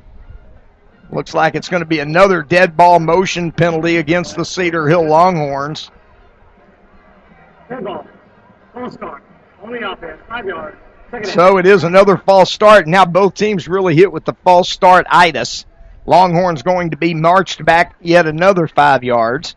This one back to the 39-yard line, going to bring up a third down, and let's call it about 13 when play resumes. With 8:39 to go, the Longhorns going to take a timeout. We'll keep it right here. Longhorns leading 41-30, and guys, we were a motion penalty away from this being a 48-30 game and starting up the buses. If you're Arlington Bowie, that's quite a break for the Volunteers. Yeah, and again, Arlington has fought all the way through the game from start to this point. Again, 8 minutes, 39 seconds left, and they're still actually in the game, although it feels like Cedar Hill has taken complete control offensively and defensively, and really they have made just some tremendous adjustments since about the three-quarter mark of the second quarter. Yeah, they really have. Really came out playing very well on defense. If you can just get one of those 2 or 3 third and long plays to go your way and get off the field, it may already be a situation where the Longhorns are looking to ice in the game or may have already iced it. You take away that penalty on the 2 previous plays before to Lodge. That was just an impressive ball thrown by McMillan, an impressive play by Lodge. Nonetheless, the Longhorns have to erase that from their memory and put a ball in the end zone here to put this game away. Resuming play, second down and 13 from the 39. McMillan sends trips to the right, 1 to the left, and 1 back in the backfield. Inside handoff is faked. McMillan keeps it around the right side to the 40, 45, 50, and he's going to be run down all the way at the 45-yard line. And there's words exchanged with McMillan at the out-of-bounds marker. And Justin McMillan has just gained 15 yards, picked up a first down, did a little cheerleading on the sideline, got the fans pumped up and fired up. I think Justin's pretty excited himself right now. Yeah, what a competitor that kid is, man. First and 10 now from the 45. Big 15-yard run for McMillan. Direct snap to Justin on first down. They hand it off inside. Here goes Ware to the 40, 35, 30, 25, all the way down to the 16-yard line. That's going to be a 33-yard gain for Cedar Ware, and Ware now starting to pile up his own nice statistics, and the Longhorns looking at a 1st and 10 with 8:23 to go in the game at the Bowie 16. Direct snap inside, flag on the play, and McMillan is dropped in the backfield for a loss. We'll have to wait and see what the penalty was, if it was a dead ball, if that play actually counted or not.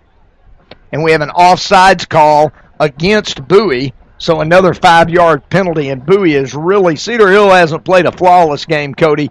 Bowie has really shot themselves in the foot from a penalty standpoint. Yeah, they really have. The penalties really starting to add up against Bowie right now in a situation where they really don't need them to at all. Already up to 75 yards. Tack on that penalty. Really Bowie shooting themselves in the foot after making a pretty good play. 1st down and 5 from the 11-yard line of Bowie with 8:21 to go. Where the setback behind McMillan. There's a flag down, inside handoff to Ware, and Ware goes all the way into the end zone for a touchdown. There's a flag down, and this might be offsides against Bowie. If it is, let's count the touchdown for Cedric Ware. It is offsides, an 11-yard touchdown run for Cedric Ware. Cam, it looked like they jumped offsides, and then the defense quit playing, thinking there was going to be a penalty call. Cedar Hill runs the wham play inside, and Ware takes it 11 for 6. Yeah, very good job by the offensive line for Cedar Hill and Cedric Ware by continuing to play through the entire call and the whistle. The extra point is up from Brooks Ralph, and it's good. With 8:14 to go in the game, the Cedar Hill Longhorns have extended their lead to 48-30. Cedar Hill Longhorn football will be back in a moment. In Command Broadcasting, a sports TV broadcasting and marketing company. In Command Broadcasting provides a wide array of turnkey video production and streaming services. In Command services include filming of sporting events, season highlights, school graduations, corporate infomercials, and documentaries. In Command streams your sporting event or company function over the internet live or on demand. Call 972-851-7888 to raise the energy of your next event. In Command Broadcasting, 972-851-7888.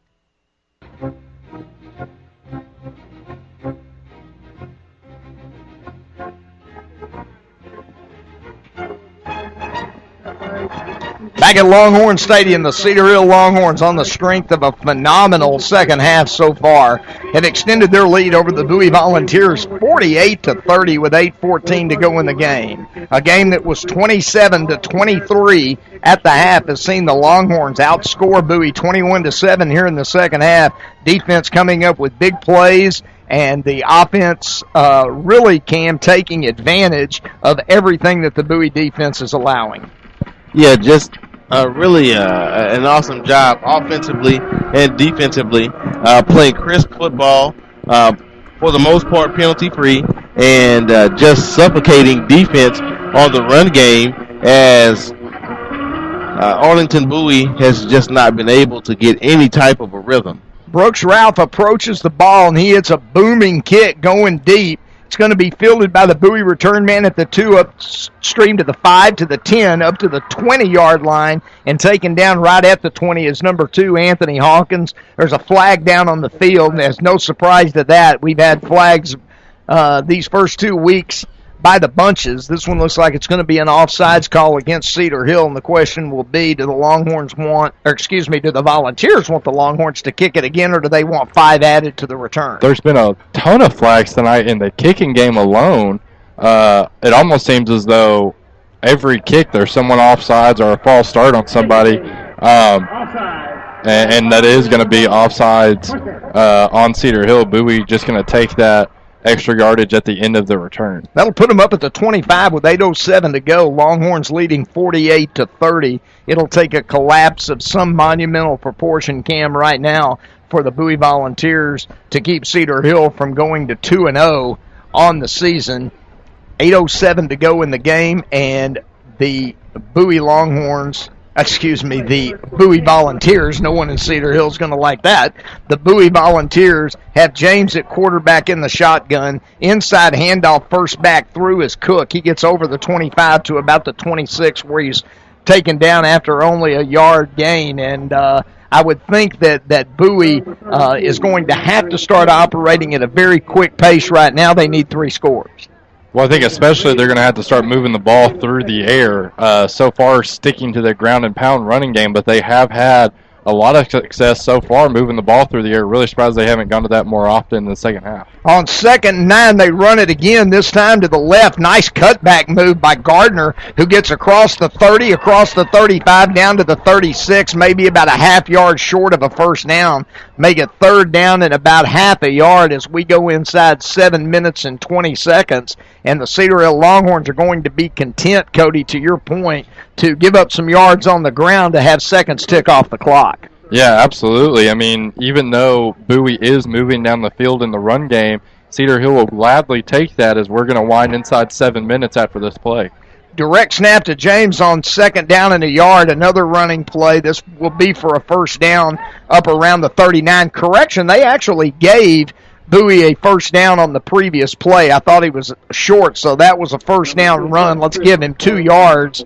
Number 27, Chris Gardner, on the run up the middle. And give him 2 and make it 2nd and 8. And we go inside 6.5 left in the game. And you kind of get the feeling, Cam, that the Bowie coaches as there's another running play up to the 45, 50, 45, and all the way down to the 43-yard line. That's going to be a gain of 15 yards on the play. But, again, the clock going to continue to run. Bowie now trying to speed up the process a little as they're at the Cedar Hill 44. Direct snap to James. Looks like a counter tray coming over the right side, and Gardner will pick up a pair, and we will go under 6 minutes. Longhorns leading 48-30. Let me ask, are you surprised by Bowie's lack of hurry-up right now, Cam? Yeah, I actually am, especially with their explosiveness and what we saw on the post pattern for the touchdown. On 2nd down and 8, James fakes the counter tray, keeps the ball around the left side, gets over the 35 of Cedar Hill down to the 33-yard line, and that's enough for a Bowie first down, and that will stop the clock while they move the chains with 5:52 to go in the game. Again, Cedar Hill leading 48-30. They start the clock back up, twin receivers to the right. 2 backs in the backfield with James, 1 receiver to the left. They're on the left hash mark, moving from left to right. Clock winds down inside 5.5 minutes. 3 timeouts remaining for Bowie, 1 for Cedar Hill. James in the shotgun. Cook, the running back, behind him. Inside handoff is to 27, Chris Gardner, and he gets the ball up to the 30-yard line, pickup of about 2. And the clock now, by the next stop, guys, will probably be inside 5 minutes. It's going to make it 2nd down and 7. Ball on the 30-yard line of Cedar Hill. 5 minutes exactly, and the clock running here in the game, and Cedar Hill leading 48-30. James has Cook and Gardner in the backfield with him. Jet across. They fake the jet, give it off to Gardner, who takes it across the 25 down to the 24. He'll be about 2 yards short of the first down. And now the clock inside 4.5 minutes. And, Cam, I'm inclined to agree with you. I'm a little surprised that Bowie is not throwing the football, not trying to do some things for quick scores. But it may be reservation time for the Arlington Bowie team and their coaching staff. Yeah, we just don't know if the Bowie coaches believe that they can stop Cedar Hill. Straight back in the pocket goes James on 3rd and 2. He's throwing the ball deep down the left sideline for Badger. It's incomplete, but there's a flag down, and that's going to be interference against number 14, Josh Atkinson, for the Longhorns. Better than giving up a touchdown right there, but it will be a penalty against the Longhorns for interference. I do believe the referee's now discussing and talking things over.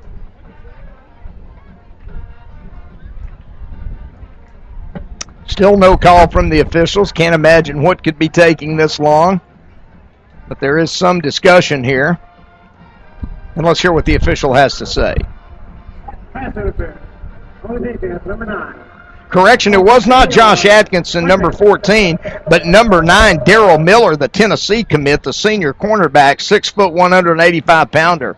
That's going to move the ball all the way down to the 10-yard line. The Longhorns will take a timeout, and so will we with the score, Cedar Hill 48, Arlington Bowie 30. Longhorn football will be back in a moment. Charles Early said that when they study our civilization 2,000 years from now, there will only be 3 things that Americans will be known for: the Constitution, baseball, and jazz music. GDYO's Jazz Institute provides young musicians in North Texas the opportunity to learn what it means to be a jazz musician through weekly technique classes and combo rehearsals with professional jazz musicians. From the first note to the final round of applause, GDYO Jazz Institute concerts will amaze and delight both hardcore jazz cats and new fans alike. Learn more about the truly original American art form through the GDYO Jazz Institute online at gdyo.org/jazz.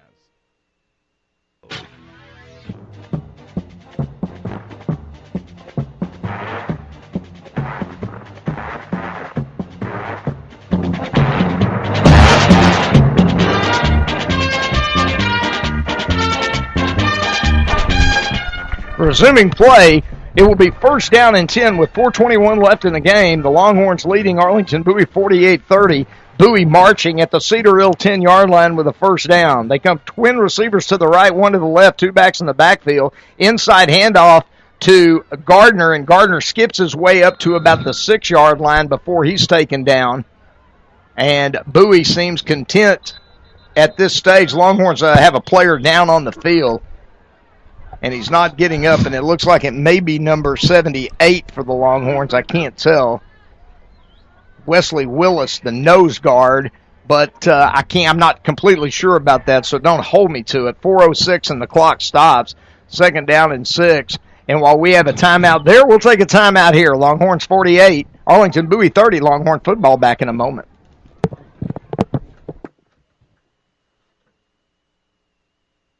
The Centers for Disease Control and Prevention estimates that nearly 4 million brain injuries occur every year due to sports in the U.S. They also estimate that 70% of concussions go unreported. Not identifying concussions early can be devastating, especially if the athlete continues to play with symptoms. Catching hard hits fast is critical, and that's why you need the Shockbox Helmet Impact Sensor. The Shockbox is a small sensor that easily attaches to most football, lacrosse, and hockey helmets and instantly sends a signal to a smartphone on the sidelines when the player has taken a hard hit that puts them at higher risk for injury. The free app receives data from the sensor, displays information about the impact, and even walks the user through a concussion assessment. The app also logs symptom and impact data for future medical use. Visit ShockboxDFW.com to learn more about the Shockbox Impact Alert Sensor and determine if it is the right option for your child. Be warned instantly when a player has experienced a head impact that could result in a concussion. Visit ShockboxDFW.com today. ShockboxDFW.com.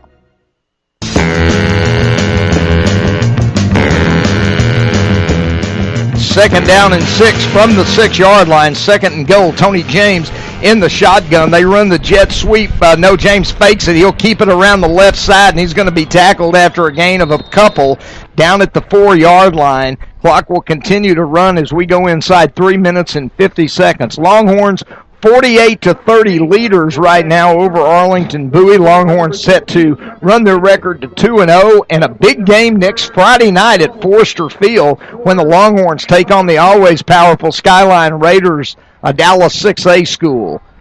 3:30 to go, trips to the left. They run jet sweep to the right, and this will be a touchdown for number 27, but a flag comes in late, so you might wipe that touchdown out.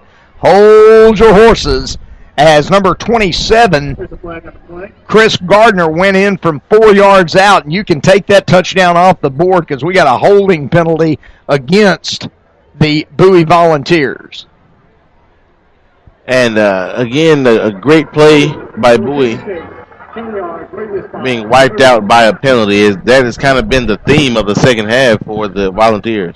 Yeah, it looks like it might have been number 56, the 6'5", 280-pounder Madison Akamonu, who they flagged for the penalty, and that's going to make it 3rd and 13, 3rd and goal, if you will, from the 13-yard line with 3:27 to go. So the faintest of hopes that remain for Arlington Bowie may come with these next couple of snaps.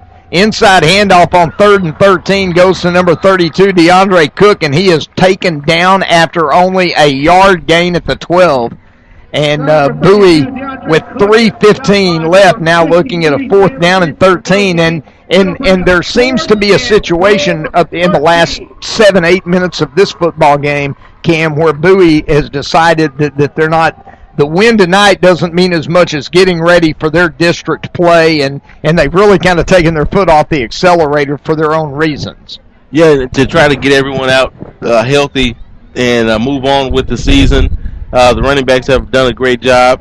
Offensive line has done a pretty decent job run blocking, and they're just trying to basically get to the next game. On 4th down and 13, James's pass is overthrown in the end zone for Cook, but we're going to have a roughing the passer penalty against Cedar Hill, as after James let go of the ball, a Cedar Hill defender took him hard to the ground, and with 2:36 to go, instead of the Longhorns taking over and the game being over for sure, it's going to be a 1st down, a half the distance to the goal line penalty. So from the 6.5-yard line with 2:36 to go, the Bowie Volunteers will snap the ball with a 1st down, and the Longhorns still leading 48-30, and everything seemingly well in hand. But, Cam, not the kind of penalty you want in that situation. No, not a smart penalty. Again, we could live with the effort penalties, but when it's a lapse of judgment, those are the ones that you have to address.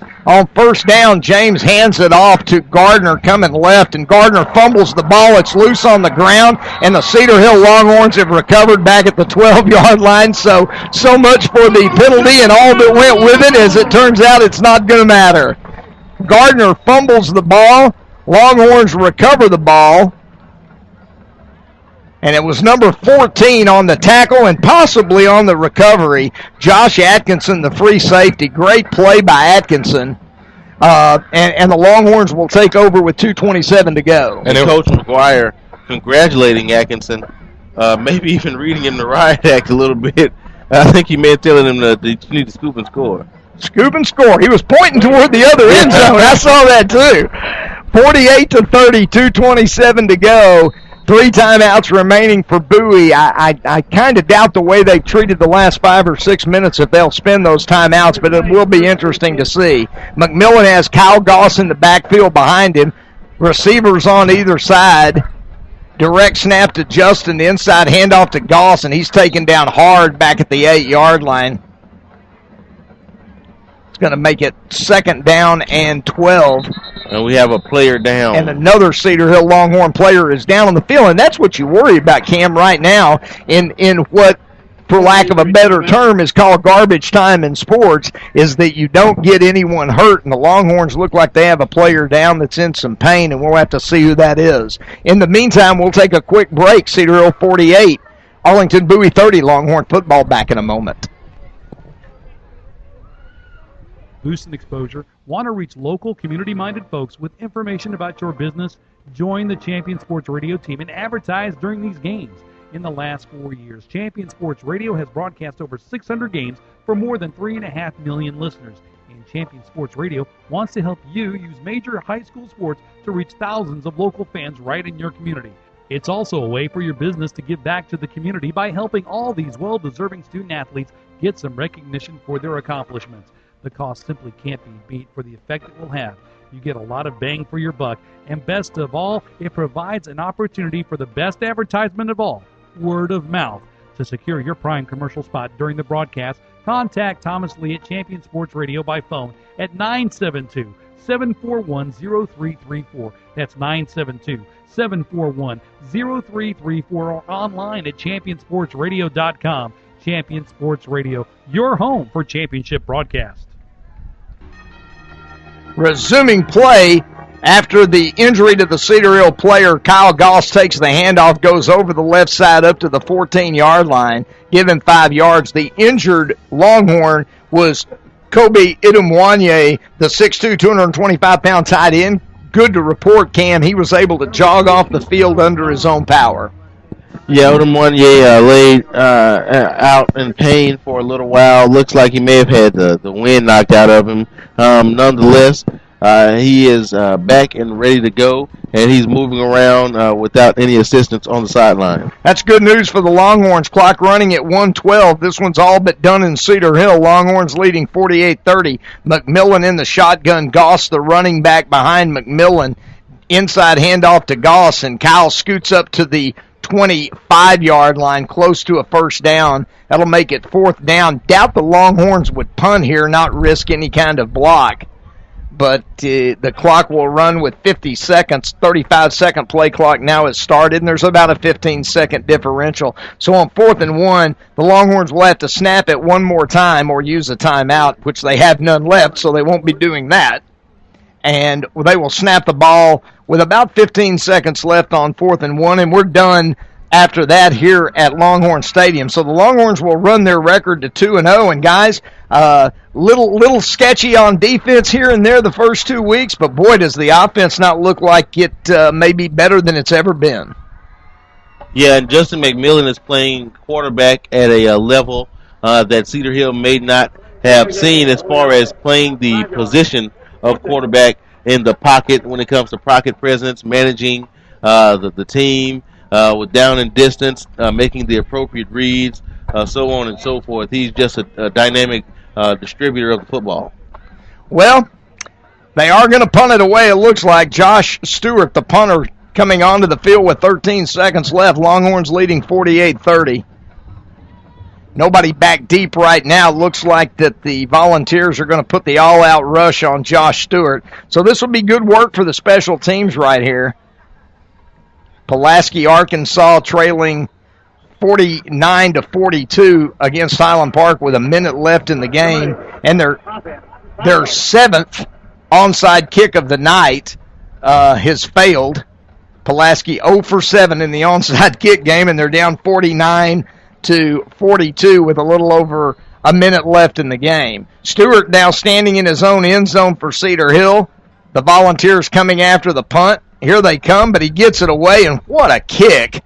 What a punt by Josh Stewart. It hits on the 35, rolls inside the 30, rolls dead at the 27-yard line. Holy moly. That'll a 52-yard punt to end the game as the clock expires while the ball rolls dead, and the Cedar Hill Longhorns have defeated the Volunteers of Arlington Bowie 48-30. We'll be back to wrap this up with scores and statistics when we come back to Longhorn Stadium. You're listening to Cedar Hill Longhorn football on the Champion Sports Radio Network. We'll be back in a moment. Copywritten by Champion Sports Radio. Any rebroadcast, retransmission, or use of the audio stream, and any and all other use of the accounts of this broadcast without the direct written consent and permission of Champion Sports Radio is strictly prohibited. All rights are reserved by Champion Sports Radio and ChampionSportsRadio.com. This is a presentation of Champion Sports Radio, your home for championship broadcasts. Point of Origin Design is your one-stop shop for all your apparel, promotional, event, or team uniform needs. Point of Origin Design is a full-service design and logo creation company that offers a wide variety of imprintable and embroidered products. With competitive pricing and quality work, you can't go wrong with Point of Origin Design. It's always best to start at the right point, so visit them online at pointoforigindesign.com. Let them help you plan your next promotional item or design your next t-shirt. That's online at pointoforigindesign.com. The Centers for Disease Control and Prevention estimates that nearly 4 million brain injuries occur every year due to sports in the U.S. They also estimate that 70% of concussions go unreported. Not identifying concussions early can be devastating, especially if the athlete continues to play with symptoms. Catching hard hits fast is critical, and that's why you need the Shockbox Helmet Impact Sensor. The Shockbox is a small sensor that easily attaches to most football, lacrosse, and hockey helmets and instantly sends a signal to a smartphone on the sidelines when the player has taken a hard hit that puts them at higher risk for injury. The free app receives data from the sensor, displays information about the impact, and even walks the user through a concussion assessment. The app also logs symptom and impact data for future medical use. Visit ShotboxDFW.com to learn more about the Shockbox Impact Alert Sensor and determine if it is the right option for your child. Be warned instantly when a player has experienced a head impact that could result in a concussion. Visit ShotboxDFW.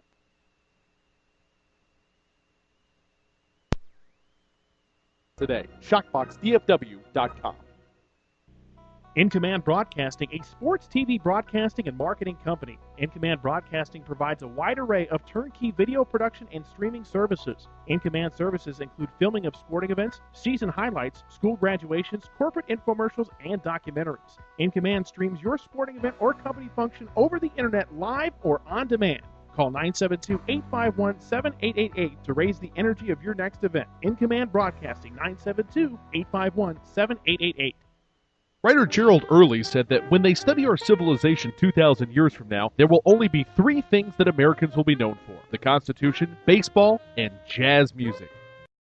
Jazz Institute provides young musicians in North Texas the opportunity to learn what it means to be a jazz musician through weekly technique classes and combo rehearsals with professional jazz musicians. From the first note to the final round of applause, GDYO Jazz Institute concerts will amaze and delight both hardcore jazz cats and new fans alike. Learn more about the truly original American art form through the GDYO Jazz Institute. Online at gdyo.org/jazz.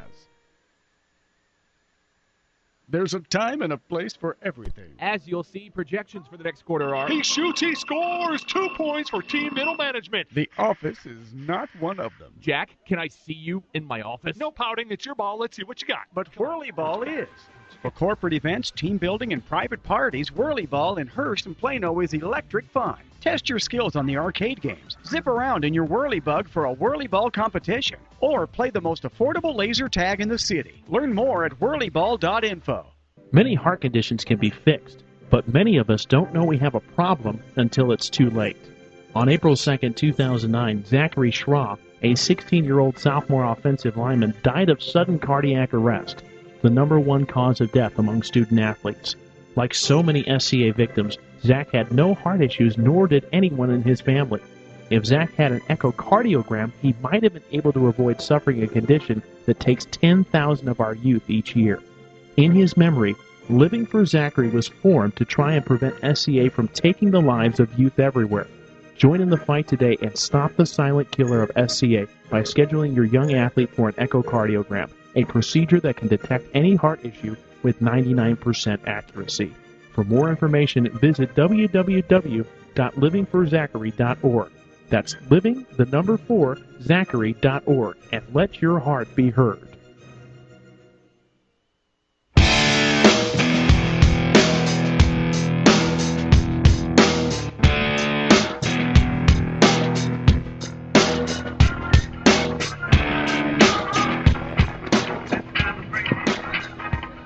We're back at Longhorn Stadium. It's all over tonight here in Cedar Hill. The Cedar Hill Longhorns run their record to 2-0 as they defeat the Arlington Bowie Volunteers of District 4-6A, 48-30. And Cam, Cody, it was a game that Cedar Hill struck early and often on offense. The defense gave up yardage in big chunks, but is there a better offense in the state of Texas than the Cedar Hill Longhorns offense? And right now, I haven't seen one. Yeah, and I think we may have known that going in with, in my opinion, the best quarterback in the state. And we obviously have the best receiver in the state. And, I mean, DeAndre Bradley is one of the better receivers, at least in the district. Maybe also that I've seen us compete against. As I think about the last few playoff runs, a kid with extreme talent, seems to have a lot of toughness, does the little things.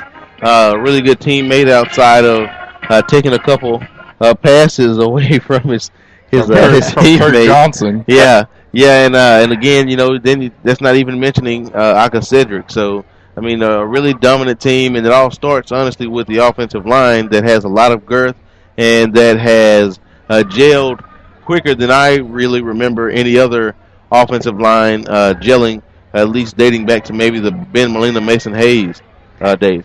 Well, the Longhorns struck early tonight on their first possession. Justin McMillan got things started on a hit screen to DeMarcus Lodge, and DeMarcus took the ball 60 yards all the way down to the 4-yard line before McMillan ran it in on the next play. Longhorns would end up tied at the end of 7-7. The second quarter was a dogfight indeed, but the Longhorns again winning that quarter, Cody, 20-16, and would have been 21-14 if they had not had an extra point block that was picked up and returned for an extra 2 points. Yeah, absolutely. Again, you would like to see the Longhorns play a little better all-around football in the first half. They really struggled on defense with a couple of plays.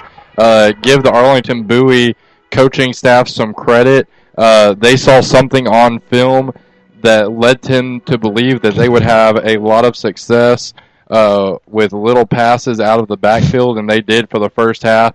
Longhorns made the adjustments, came back in the second half, had a much better second half on defense, and really in the second half were able to ease away from the Arlington Bowie Volunteers to a game that really in the end is going to be closer if you're at the game watching it than what it's going to look like on the scoreboard. It was a closer game tonight. I don't think there's any doubt about that. The Longhorns outscored them, as we said, 20-16 in the second period. But really in the second half, Cedar Hill dominated. They outscored Bowie 21-7 and really controlled the game and the clock for the majority of the second half, finally ending up with a 48-30 win. Cedar Hill gets 497 yards of total offense tonight. Arlington Bowie didn't have such a shabby night themselves, Cam. They had 486 yards. Yeah, Arlington Bowie did really a tremendous job, especially in the outset of the football game, kind of taking it to Cedar Hill with a tremendous game plan. And in the second half, with some really good running by their young power back, and they even made a couple of plays down the field. But Cedar Hill's defensive backs really emerged and played up to their potential today. And I think we may have seen the emergence of one Josh Atkinson. And I'm going to look for him to continue his play, because it's not about doing it 1 week. You have to do it week after week after week, and that'll start with practice. So I hope he has a good week of practice next week in preparation for Skyline, as they have a dynamic passing attack as well. Josh Atkinson does have a big game, 29 first downs tonight for Bowie, most of those on the ground. Cedar Hill with 16 first downs. The Longhorns rush for 211 yards. Arlington Bowie rushes for 294, but they only average 5.25 a carry, which sounds pretty awesome until you realize that the Longhorns on 30 carries gained 211 yards, averaging over 7 yards a rush. Really, the difference in the game tonight probably was the difference in the quarterback play, Cody. Cedar Hill's Justin McMillan, as Cam said, continues to just be awesome. 9 out of 10 tonight, 286 yards, no picks. You've got a situation on the other side where Tony James, 9 for 19, 192 yards. That's a 90% completion average for Justin McMillan, only 47% for Tony James. Well, and then tack on a 50-plus yard touchdown reception to DeMarcus Lodge that was wiped out because of illegal motion for Cedar Hill. That may have been his best pass of the night, dropping back, stepped up in the pocket, really delivered a strike to DeMarcus Lodge. The Bowie Volunteer secondary had decent coverage on him. McMillan's arm strength this year has very, very much improved from last year. He didn't have bad arm strength last year, and he was a good quarterback, but the difference in growth that we have seen in Justin McMillan in this offseason and early on in the first couple weeks of the season have just been tremendous, and you can see now why LSU was so quickly to get him to commit to their school. He was 9 out of 10 tonight, as we said, for the 286 yards, but 4 touchdowns, no interceptions. Quite a night for Mr. McMillan. For the Longhorns, the punting game again and the kicking game, excellent. One blocked extra point that we talked about that was tough, but besides that, once again, Brooks Ralph was outstanding. And what about the all-district punter, Josh Stewart? Cam, he punched twice for a 53-yard average. Yeah, Josh Stewart, maybe the most athletic punter in the state. Again, with a good job even ending the game with this last booming attempt. Arlington Bowie's rushing attack was led by DeAndre Cook, 22 rushes for 131 yards, averaging 5.9. Chris Gardner chipped in with 100 yards on 18 carries. Anthony Hawkins had 2 touchdowns, 4 rushes for 59 yards, and almost a Percy Harvin-type receiver running back role. But again, the Longhorn defense shuts down Tony James, who had a fantastic game a week ago, rushing and passing. Tonight, rushing, James carries the ball 12 times for only 4 yards. Over on the Cedar Hill side of the ball, of course, the Longhorns were led once again. Another 100-yard-plus game for Aka Cedric Ware. Tonight, he averages almost 7 yards a carry, and he only carried it 17 times for 116 yards with a touchdown. On the receiving side of the ledger for Arlington Bowie, Chris Gardner had 4 catches for 81 yards out of the backfield. Jalen Badger, 3 for 85 and a touchdown. For the Longhorns, really nice night for DeAndre Bradley II. Only 2 catches, 105 yards. He averages 52.5 yards a catch. That's not a bad per catch average. Some guy named Lodge, I can't really remember much about him. He caught 4 for 80, 20 yards a catch, 2 touchdowns. Longhorns really showed off their athleticism throughout the game on the edge and on the periphery. A 48-30 win tonight for the Longhorns leaves them with 2 wins and no defeats. A hard-fought win tonight at Cowboy Stadium for next week's opponent, the Skyline Raiders. They beat Arlington Martin tonight 53-47 in a real shootout at Texas Stadium. Shouldn't say that. Jerry wouldn't appreciate that. I mean AT&T Stadium, formerly known as Cowboy Stadium. But a big win tonight for Skyline. But a bigger win tonight for your Cedar Hill Longhorns. Max Prep's #1 ranked team in the country continues their winning streak. They go to 2-0 on this season. And next week, Cam, what should be yet another shootout when Skyline and Cedar Hill hook up next Friday night at Forster Field in Dallas. Yeah, Skyline with a great offense. Quarterback had nearly 400 yards passing in Casey Johnson tonight and 4 touchdowns. And they don't distribute the ball around a whole lot, as there was only 5 players offensively to touch the football in Casey Johnson, DeLeon Ward, LaDarrell Randolph, Carlos Strickland, and Savon Rollison. But you have to really keep an eye on Savon Rollison, as he had 11 receptions, 236 yards, and 3 touchdowns, and DeLeon Ward had 15 rushes for 224 yards and 4 touchdowns. Looks like another challenge is on deck for the Cedar Hill Longhorn defense. But as we said earlier tonight throughout the broadcast, that is the history of, or the way of life, I guess I should say, for Texas high school football right now. Offense is the name of the game. It was the name of the game here tonight in Cedar Hill, Texas. The Cedar Hill Longhorns defeat the Arlington Bowie Volunteers 48-30. For everyone that helped us put this broadcast on tonight, for our listeners who we want to thank, for my broadcast partners, Cam Boland and Cody Krim, I'm Bill Howard saying, don't forget to join us next week when the Cedar Hill Longhorns go for win #3 on the 2014 campaign when they take on the Skyline Raiders at Forster Field. Airtime 7 o'clock with the Joey McGuire Show. Kickoff at 7:30 right here on the Champion Sports Radio Network. Our final score tonight from Cedar Hill, Texas, the Cedar Hill Longhorns 48. The Arlington Bowie Volunteers 30. Longhorns go to 2-0. We'll see you next week on Cedar Hill Longhorn Football.